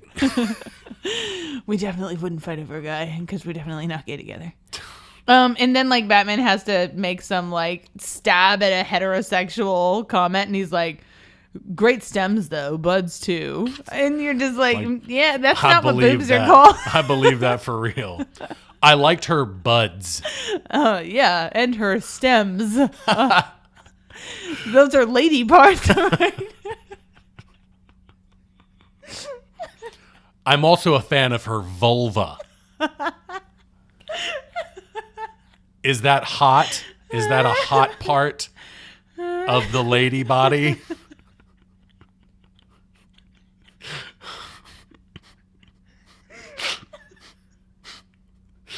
I was kind of hoping. There was a small part of me because there is a scene that we just passed. Oh, the CG tear that freezes. And Oh blows yeah, away. and it turns to dust.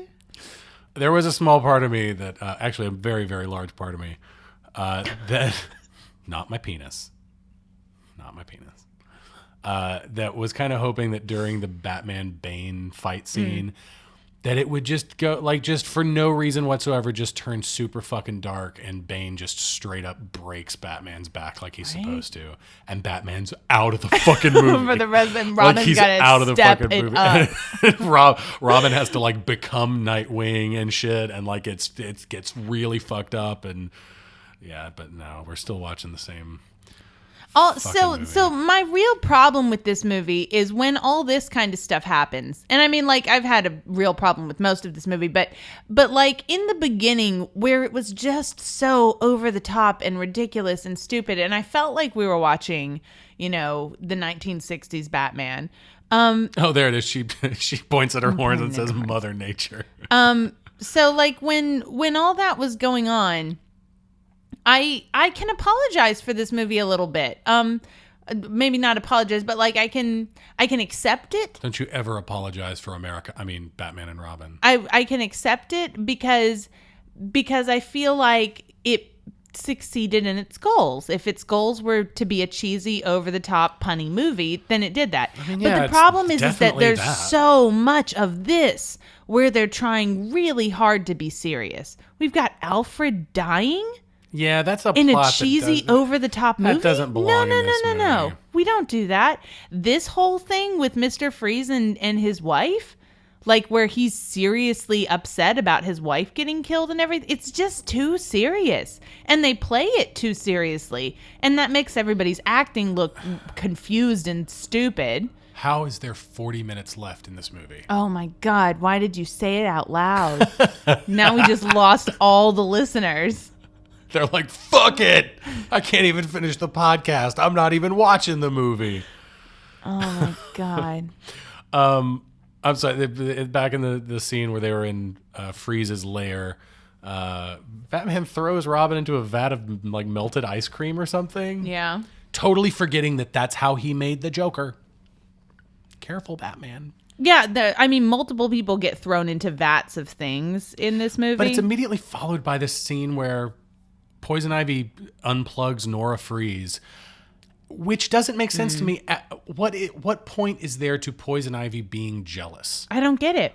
Why is she I thought that jealous? the reason they worked well together. I mean, she was killed by a man who was trying to advance on her, sexually, right? Romantically and sexually. And she was killed by a man like that. And now she's using her sexuality to get what she wants. And she comes across a man who does not care about her sexuality. It seems like they would be the perfect pairing, right? Because you would assume that a woman like Poison Ivy, who's only using her sexuality to, kill people and like to get what she wants. Right, she's an opportunist. Right. When she meets another villain who's like, look, I don't want your lady parts. I already have a lady I'm committed to, and I want none of this. I want none of that. You feel like there would be not jealousy, but like, oh, God, guess we could work together. Guess we could do something. But instead, she's jealous? For no reason. It doesn't make any sense. And I know maybe you could argue like, well, it's the only man that she couldn't make love her. But I'm just like, no, I don't buy that. It's this character. Like, I don't feel like that. I bet that is kind of part of it, is that she tries to use her little... And it doesn't work on pixie him. But I dust feel on like him. that's why they work together as a duo. Right, yeah. And I feel like she would recognize that. Also... The science is a little shaky on that. Or what is it he says when she tries to use her pixie dust on him? He says that he was like, pheromones. That doesn't work on the cold-hearted. Yeah, something, whatever. He says it's designed to heat man's blood, but it doesn't work on the cold-hearted. I think he says something like that, and it's like, okay, cold-hearted, heat man's blood. Those are all just metaphorical words and phrases for what the pheromones do. Like, we're not talking about actual temperatures, but you, Mr. Freeze, you're literally cold. Like, literally an icicle person. Icicle person, yeah. Popsicle man. Yeah, this is the scene in which Julie was supposed to get stabbed to death brutally. But I'm telling you, In like, one at version least of the there would movie. have been some resolution to the character. At least we would have gone somewhere with it. Yeah, I guess so. I don't know. Anyways, But yeah, I mean, right after all that stuff with her unplugging Nora, then her big plan comes out, her new plan. And her plan is to use Freeze's powers, or they kind of cook it up together, use Freeze's powers to cover the entire planet in winter to kill every living thing on the planet except for the two of them. Mm-hmm. So it's just Freeze and Poison Ivy are the only two living things on the planet. And then she will bring back the plants. So it's just the two of them and a lot of plants. plants usually don't work well in frozen environments. I don't think so. I mean, but I don't know. I feel like there was an opportunity there to make a comment about, like, we'll recreate the Garden of Eden. We'll be... Well, they do. He and did. he said says Adam and Evil instead of Adam and Ivy. And that would have... I feel like that would have been close enough and make Right. more sense. I don't know. Okay, so they do make the biblical reference. That's fine. Anyways, my bigger problem is that her whole character... Oh, poor Pat Hingle. Is there such thing as a 4-star police commissioner? Is that a thing? I don't know. I feel so bad for Pat Hingle in this movie. He doesn't deserve that. Neither does Michael Goff, but... Anyways, no, I'm forgetting what I was saying. I'm sorry. Her whole thing where, like, her whole character was about saving plants. It was about saving plants that Yeah. were going extinct or were was- being killed off by yes. people or whatever, right? It was about plants over Conservation. people. It was about conservation. And to an extreme. And then she's okay with destroying the world? Like, it just, none of it makes any sense. Also, we haven't talked about this, but I don't think, I know we've made a lot of jokes and stuff, but I don't think this movie likes women a lot. We haven't gotten really to the meat and potatoes of that argument But yet, there have been a but couple there's things yeah, already. Yeah.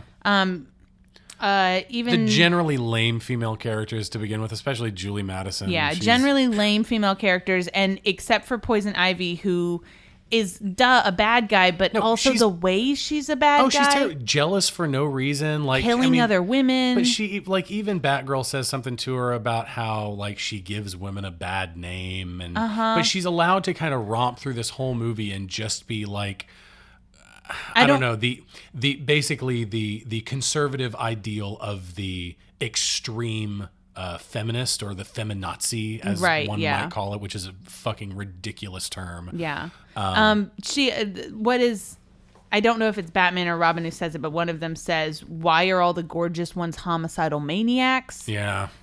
There are just a few lines that are kind of like, It's like, really? and then at Because the end, we're gonna if I remember some more. correctly, you're currently with a woman who is, as far as I can tell, I mean, she's not much of anything, much less a homicidal maniac. The movie before this, I don't think Catwoman killed anyone except for Max Schreck, because it was a revenge plot. And then or actually in the movie right before this, you had Nicole Kidman playing Chase Meridian, who was not a psycho killer.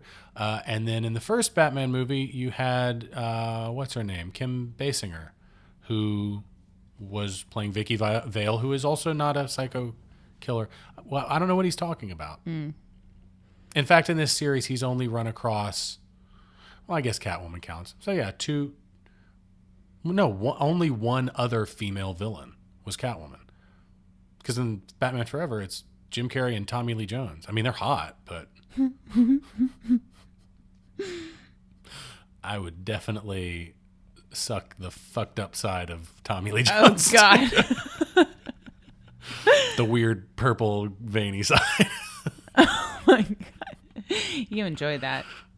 This movie is influencing me. It's doing things to me. Oh yeah, and then the thing, every Poison Ivy action figure comes complete with him. Like that line she makes, as she says about Bane. Oh, I'm a lover, not a fighter. Yeah. That's why every Poison Ivy action figure comes with him, which is not fucking true. No, it's not true. Was not even true for this movie. But also, like, just the insinuation that, like, she can't fight the battles on her own, and the person who fights her in the end has to be Batgirl, and we know that she wins because we know Poison Ivy's not a fighter. So it's like, that's Batgirl's whole victory, is she's like, I defeated Poison Ivy, and we're like, yeah, but she already told us she can't fight. She can't fight, so you did. So less good, than nothing. good job. So Alfred.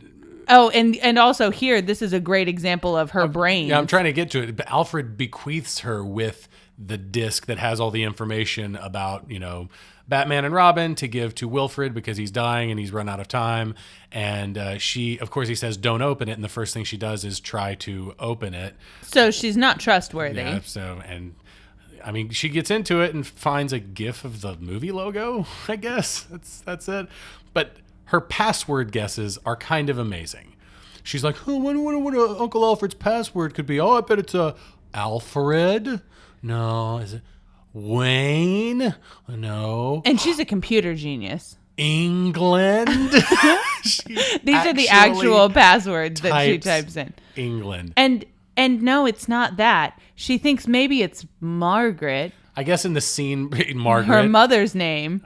I imagine that in the scene break, because there was like a cut that insinuated that some time has passed while she's putting in passwords, I have to assume that she tried butler, mansion, maybe crumpet, and maybe kitty for fun. tea, biscuit, and of course Bruce. The password. Dead parents, one word. Dead parents, orphan. Orphan. The password is Peg. A 3-letter password. To keep all the bad guys from finding out everything about damn it. Batman. We missed the best line delivery from fucking George Clooney. He says, she wants to kill you, dick. It is the best line It delivery. is the best line delivery movie. of the whole movie. But anyways, like, she's supposed to be a computer genius, and that's how she figures this out. Also, how would Wilfred know the password? Well, it's his sister too. But still, like Margaret so is... and there's an understanding that everyone in their family uses really obvious passwords. Is that? Oh, what's Margaret's nickname? Oh, it's Peg, is it? Not Peg. Oh, where are we? Getting closer to the end. Oh my God, we are. Thank Every God. little bit close to the end. All of the ice in this movie, all the icicles and shit, they bump into them quite a bit, and they are very clearly just rubber. Like, they don't even try thank to you, hide Bane. the fact. Thank you, Bane. Oh, he only says this about 6 times in this scene. Where he says Bomb. bomb. He puts down these icicle bombs, and every time he puts one down, he's like, bomb. But the thing is I don't think I would have known what they were. I gotta be honest, I'm kind of grateful to... Had he been the super intelligent character that he actually is supposed to be, what would he have said there? Probably nothing. Probably nothing. And then we'd be like, what the What fuck are those these icicles? stupid glowing icicles? But whatever, right? Like, would we have cared really? No. So getting back to like the 60s Batman thing, this is kind of a 60s Batman plot too. Like the big overarching plot with Freeze anyway is to make this giant ice gun. That's a big old dumb comic booky kind of plot. Right? Like that's the kind of plot that you would get from an old adventure serial, like that kind of thing, is that a supervillain is trying to build a giant gun to kill shit. Oh, and he just had the line, no matter what they tell you, Mr. Bane, it is the size of your gun that counts. And I was like, Donald Trump! Donald Trump, ladies and gentlemen. Donald Trump. I petition Donald Trump to play Mr. Freeze when he loses the presidency. Right. Because he's gonna fucking lose that election, goddammit. And we can only pray. Right.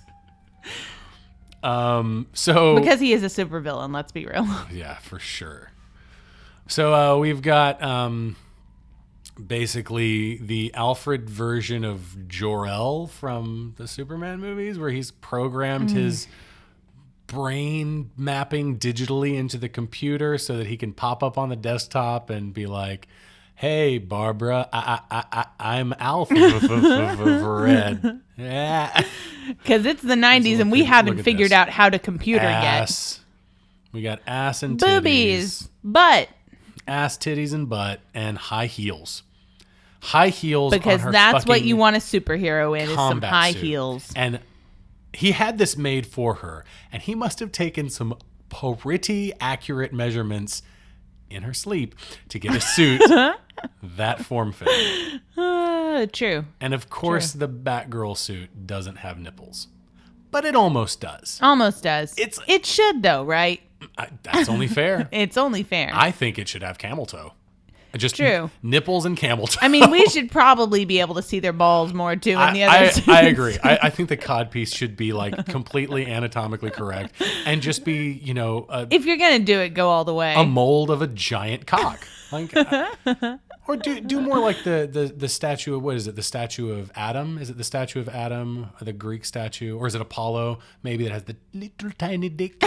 I want that. a lot of them have the little tiny dick. The They were little tiny dicks. They were not very generous back in the day when they were doing those statues. They were probably accurate. I think Probably. we've bred larger penises into into humans simply by favoring them. Oh, great! More stupid. Why is? We have talked about dicks more on this episode. I mean, you have to. Of course. you have to. It was necessary. Robin's like, how do I get through How here? am I supposed to? Why doesn't this plant kill her right now? Since it's going to later. I don't know. I don't understand her. Or it She doesn't kill her, She but- doesn't kill her. Nobody dies in this movie. Even in a comic book movie where there are no fewer than 3 villains and a plot where an old man has a disease and is on his deathbed, Nobody one dies. Yeah. Not even Coolio. Right. Not even Coolio. Let's see. So, oh yeah. Before you saw this, I think it's pretty funny that you said this. We were watching this last night, and right before she kisses him, you're like, Does he have lip gloss on? It looks like He's wearing chapstick or He's something. wearing a lot of chapstick. And I remember this part of the movie. I was just like, oh, just wait. That's actually supposed to be there. That's a thing. Oh, let's peel off my lips. Yeah. My lips are immune to your charms.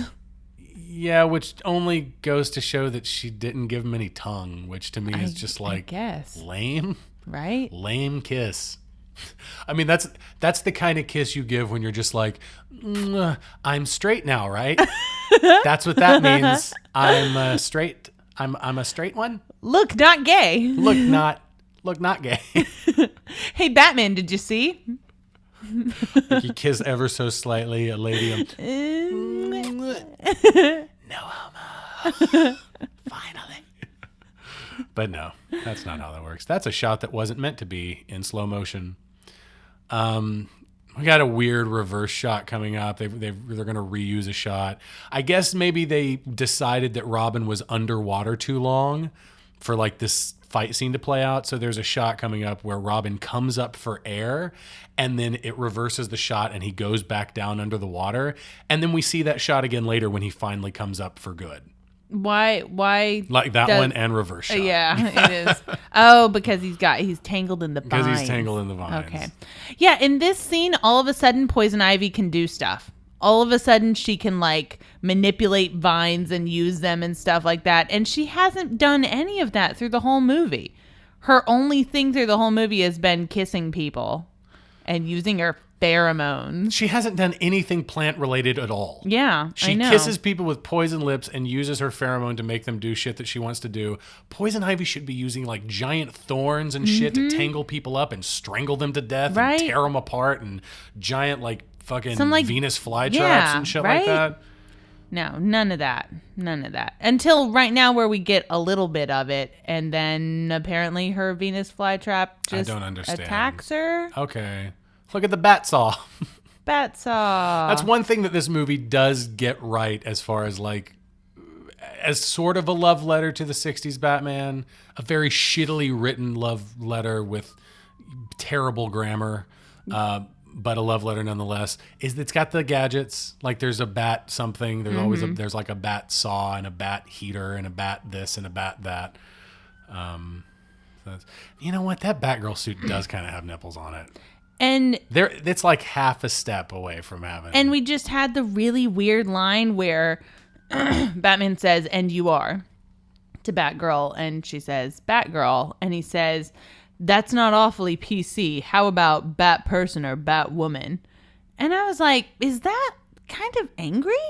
Yeah, Did that come off kind of angry? this movie's got a and it comes. I mean, not like from the it comes acting. It comes from Batman, which again, you know, he's a Republican, as I've said. Right. So that makes sense. But yeah, there is a little bit of weird kind of animosity toward women. Toward women, yeah. Just a little, a couple lines where you're kind of like, I'm not feeling the love so much. Like, that's kind of weird. And the way they present Batgirl as like the ideal woman who fights the not ideal woman who's always using her looks, you know, and her wily charms and her sexuality to trick men. She tricks men with her sexuality and her powers, and she can get away with anything. She was a good girl when she wasn't sexual and she was just studying. Right. And then Batgirl comes along and kicks her ass and says, "You give women a bad name," and shit like that. It's like, fuck you, Alicia Silverstone. Not even Batgirl, Alicia Silverstone. Fuck you.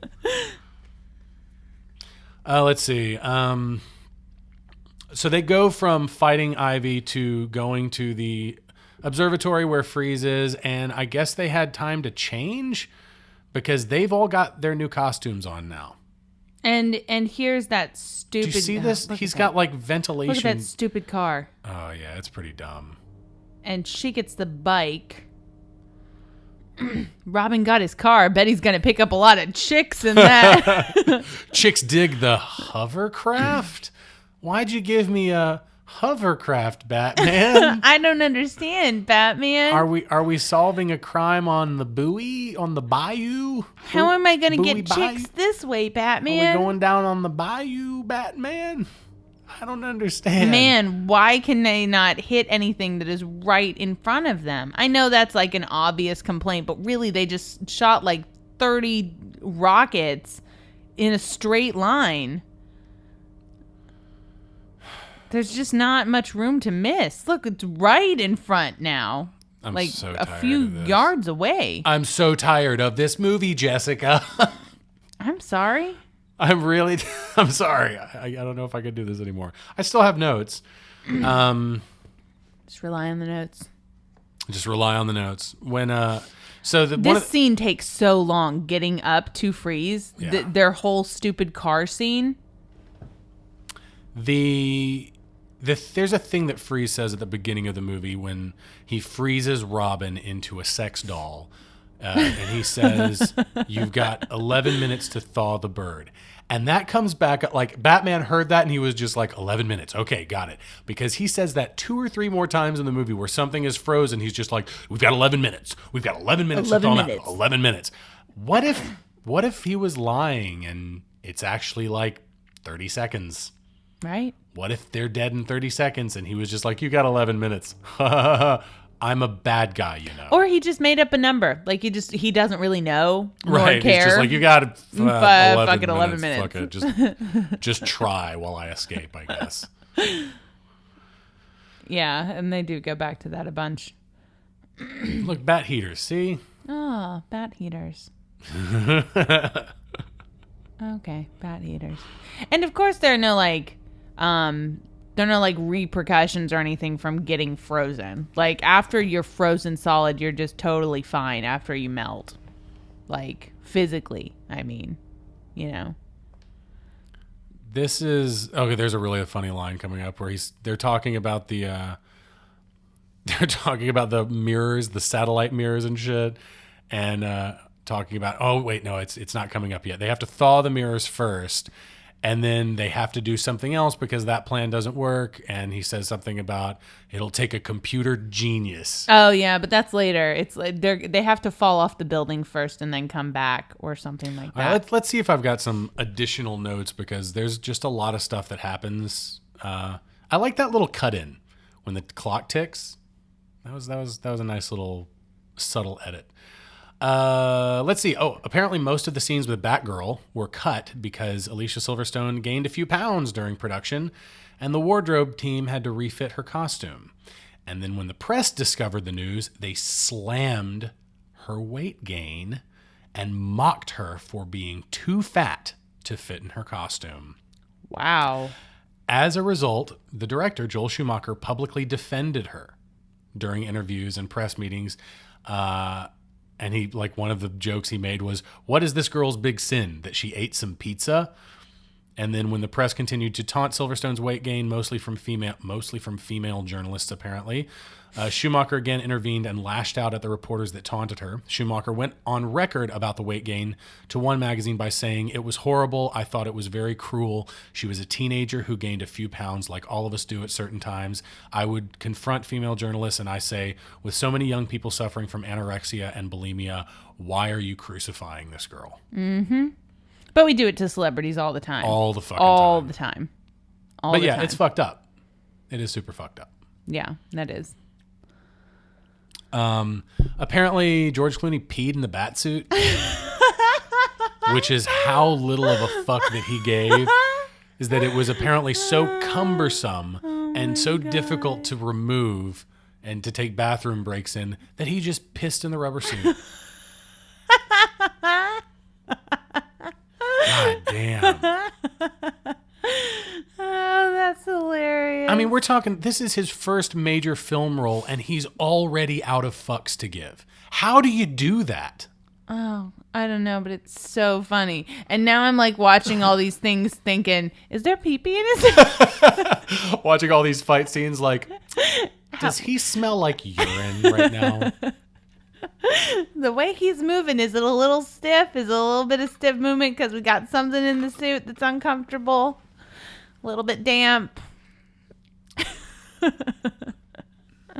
Oh, that's so funny. So this is how Bane ends. Of course, he doesn't die. They just kick the giant tube out of his head, and he just shrinks back down to a scrawny person which is a very, very uncomfortable effect. It doesn't look great, but just the idea of being large and kind of losing your juice or something, that's kind of Cronenbergian or something. It makes me squirm. Some of the other lines and stuff that we missed back during the Ivy fight between Batgirl and Ivy. Batgirl says, a good line from Ivy. Robin says, I need a sign from her, like about whether or not she's into him or not. And she goes, Ivy she says, here's your sign. She says, right. How about slippery when wet? And I was just like, whoa. Wow. You're talking about your vagina right now. And also, let me just tell you, he is not getting it. No, she said it, and he's like, Okay, okay. What is what? I wonder what that means. I like Bon Jovi. And then when Batgirl is fighting Ivy, she says, read a book that passive-aggressive number went out a long time ago. You give women a bad name. And I was just like, that's one of those lines where I was like, what? That passive-aggressive number? I'm trying to think about what she did that was passive-aggressive. I don't know. It's weird, right? But it's kind of angry. There's something angry behind whoever wrote that.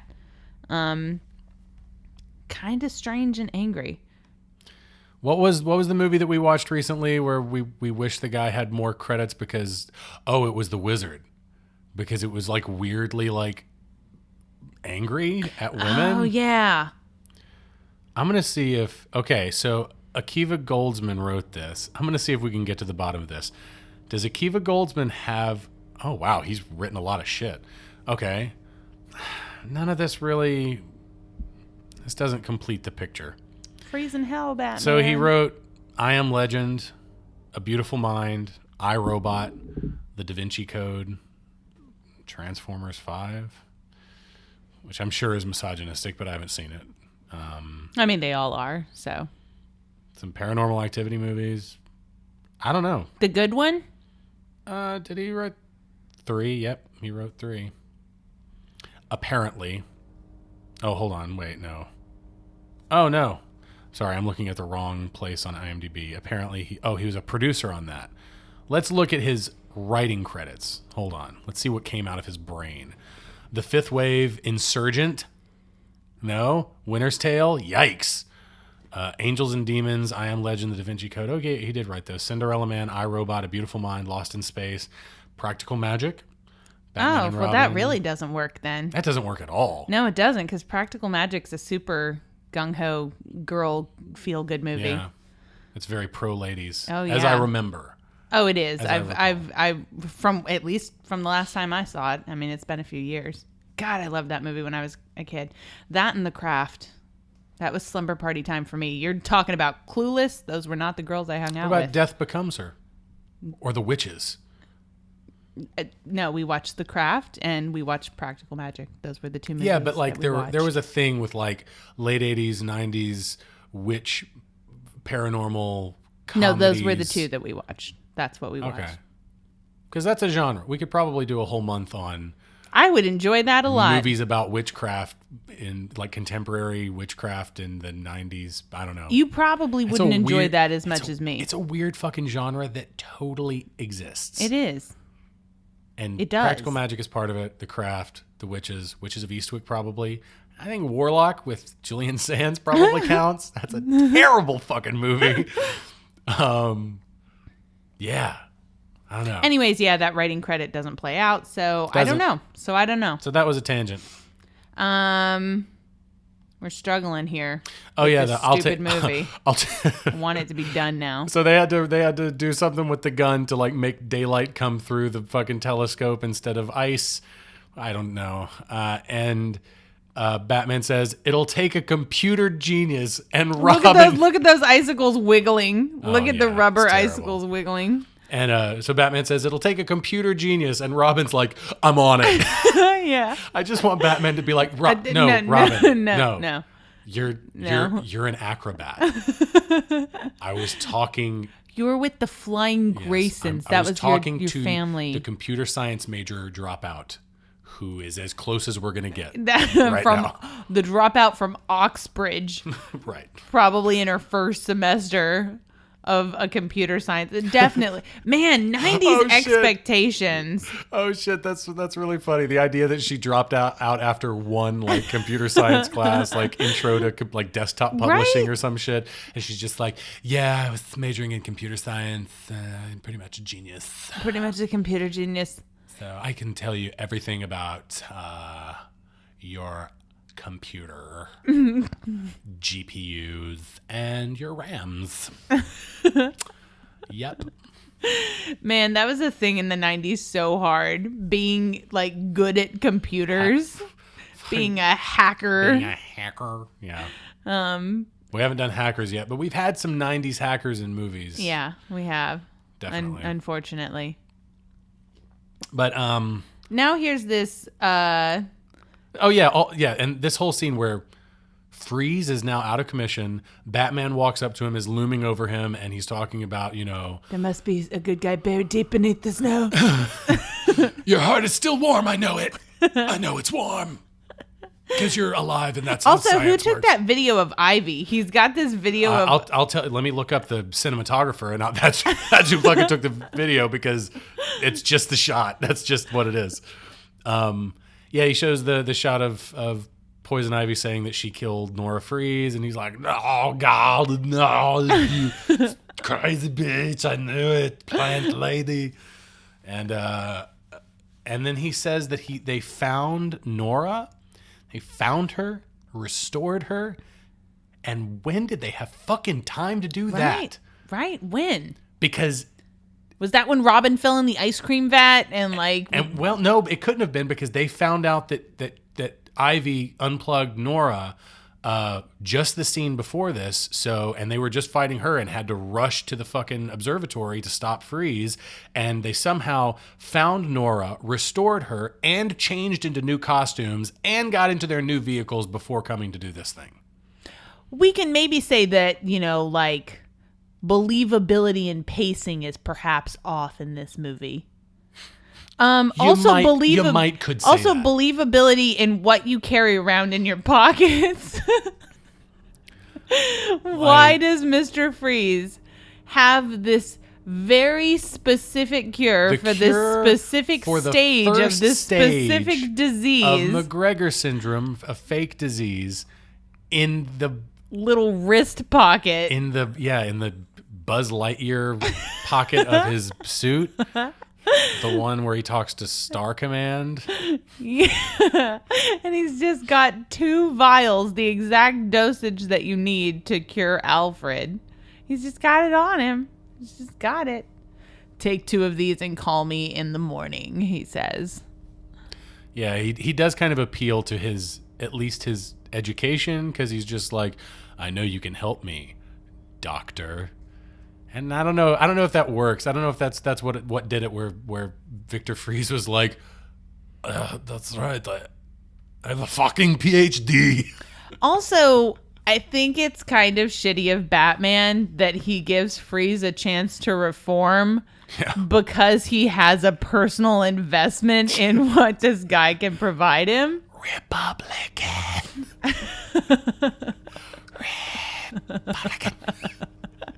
Like, he's not giving him a chance to reform because he's just like, Freeze, all people have a warm heart buried beneath the snow. Freeze ending up, so they're cellmates now. Freeze and Poison Ivy are cellmates. I didn't get that they were cellmates. Well, I they're thought in he the same fucking I thought room. he just broke in to come fuck her up. No, he's in Arkham Asylum now. So he's in there, and apparently Batman transferred his wife there so he can continue his research that he's funding somehow. I would assume Bruce is just giving him fucking Bruce money. is just giving him money. I guess. And he just looms over Poison Ivy. He's like, we're going to be cellmates now. What does that even mean? I don't know. What is he implying there? I don't know. Because I don't really like where that's going. But I'm still stuck more on the fact that, Bruce's whole thing with this, is because Freeze had something that he wanted specifically. Oh, I missed the inconsistency when they give Alfred the dose of his medicine. Robin's wearing his old costume. The red one, not the one with the silver bird on it. So, I don't know how they fucked that up. Oh, wait. They already returned the other one. They were done It was with a rental. rental. They're like, oh, I don't want to pay the $15.25 to go get that back. So this plot with Alfred getting sick. It's kind of similar to something that happens in the comics. Apparently in the comics, pieces of Mr. Freeze's freezing gun are used in an emergency surgery to treat Aunt Harriet, who was brought into the comics in the 1960s to replace Alfred when he was quote unquote killed off. And then of course she was phased out when Alfred was resurrected. The 60s were a weird time for comics. So we missed the moment just now where we got, this long shot of the three of them on the couch just surrounded by filth. Look at those wiggling ass rubber ears. Just surrounded by filth, trash everywhere. And you're just like, damn, they cannot take care of themselves without a butler. Alfred comes would downstairs and he's like, die. I guess I've got work to do. Oh Jesus. my God. Alfred, we are so glad that you're doing okay. And now here, if you could just take care of look at this room, right? Like, it's kind of trashed. The other thing is that... Oh, yeah, Smashing Pumpkins, Billy Corgan, yeah. Batgirl's claim to fame is kicking Ivy's butt, which wasn't hard because Ivy doesn't physically fight. She makes that clear a couple times. She even says it. Arnold gets top billing above George Clooney. She only could do it. She could only kick Ivy's butt. Also, let's be clear, because apparently Ivy's pheromone only works on presumably unmarried heterosexual males. The presumably was on the heterosexual part. Presumably. He's not presumably unmarried. He's definitely unmarried. Perpetual bachelor. Presumably heterosexual males. So the movie is called Batman and Robin. There is a Batman and Robin conflict that they kind of fuck around with a little, where it's like, you don't trust me, and I want this lady, and you want her too, and we're going to fight over her, but I'm young and spry, and I want her more than you do. And we're both not gay. And I'm going to lose my straight virginity first to this plant woman. And so there's this weird competition between Batman and Robin in the movie called Batman and Robin. And it's all kind of stems from Robin feeling like Batman doesn't trust him, and that, we see a little bit of that. They give two tiny moments in two scenes to it. And the resolution to that is, oh, Batman, you let me fall to my death. And I guess that means you trust me. Thanks. I'm sorry. Every time you talk about them fighting over who's going to lose their straight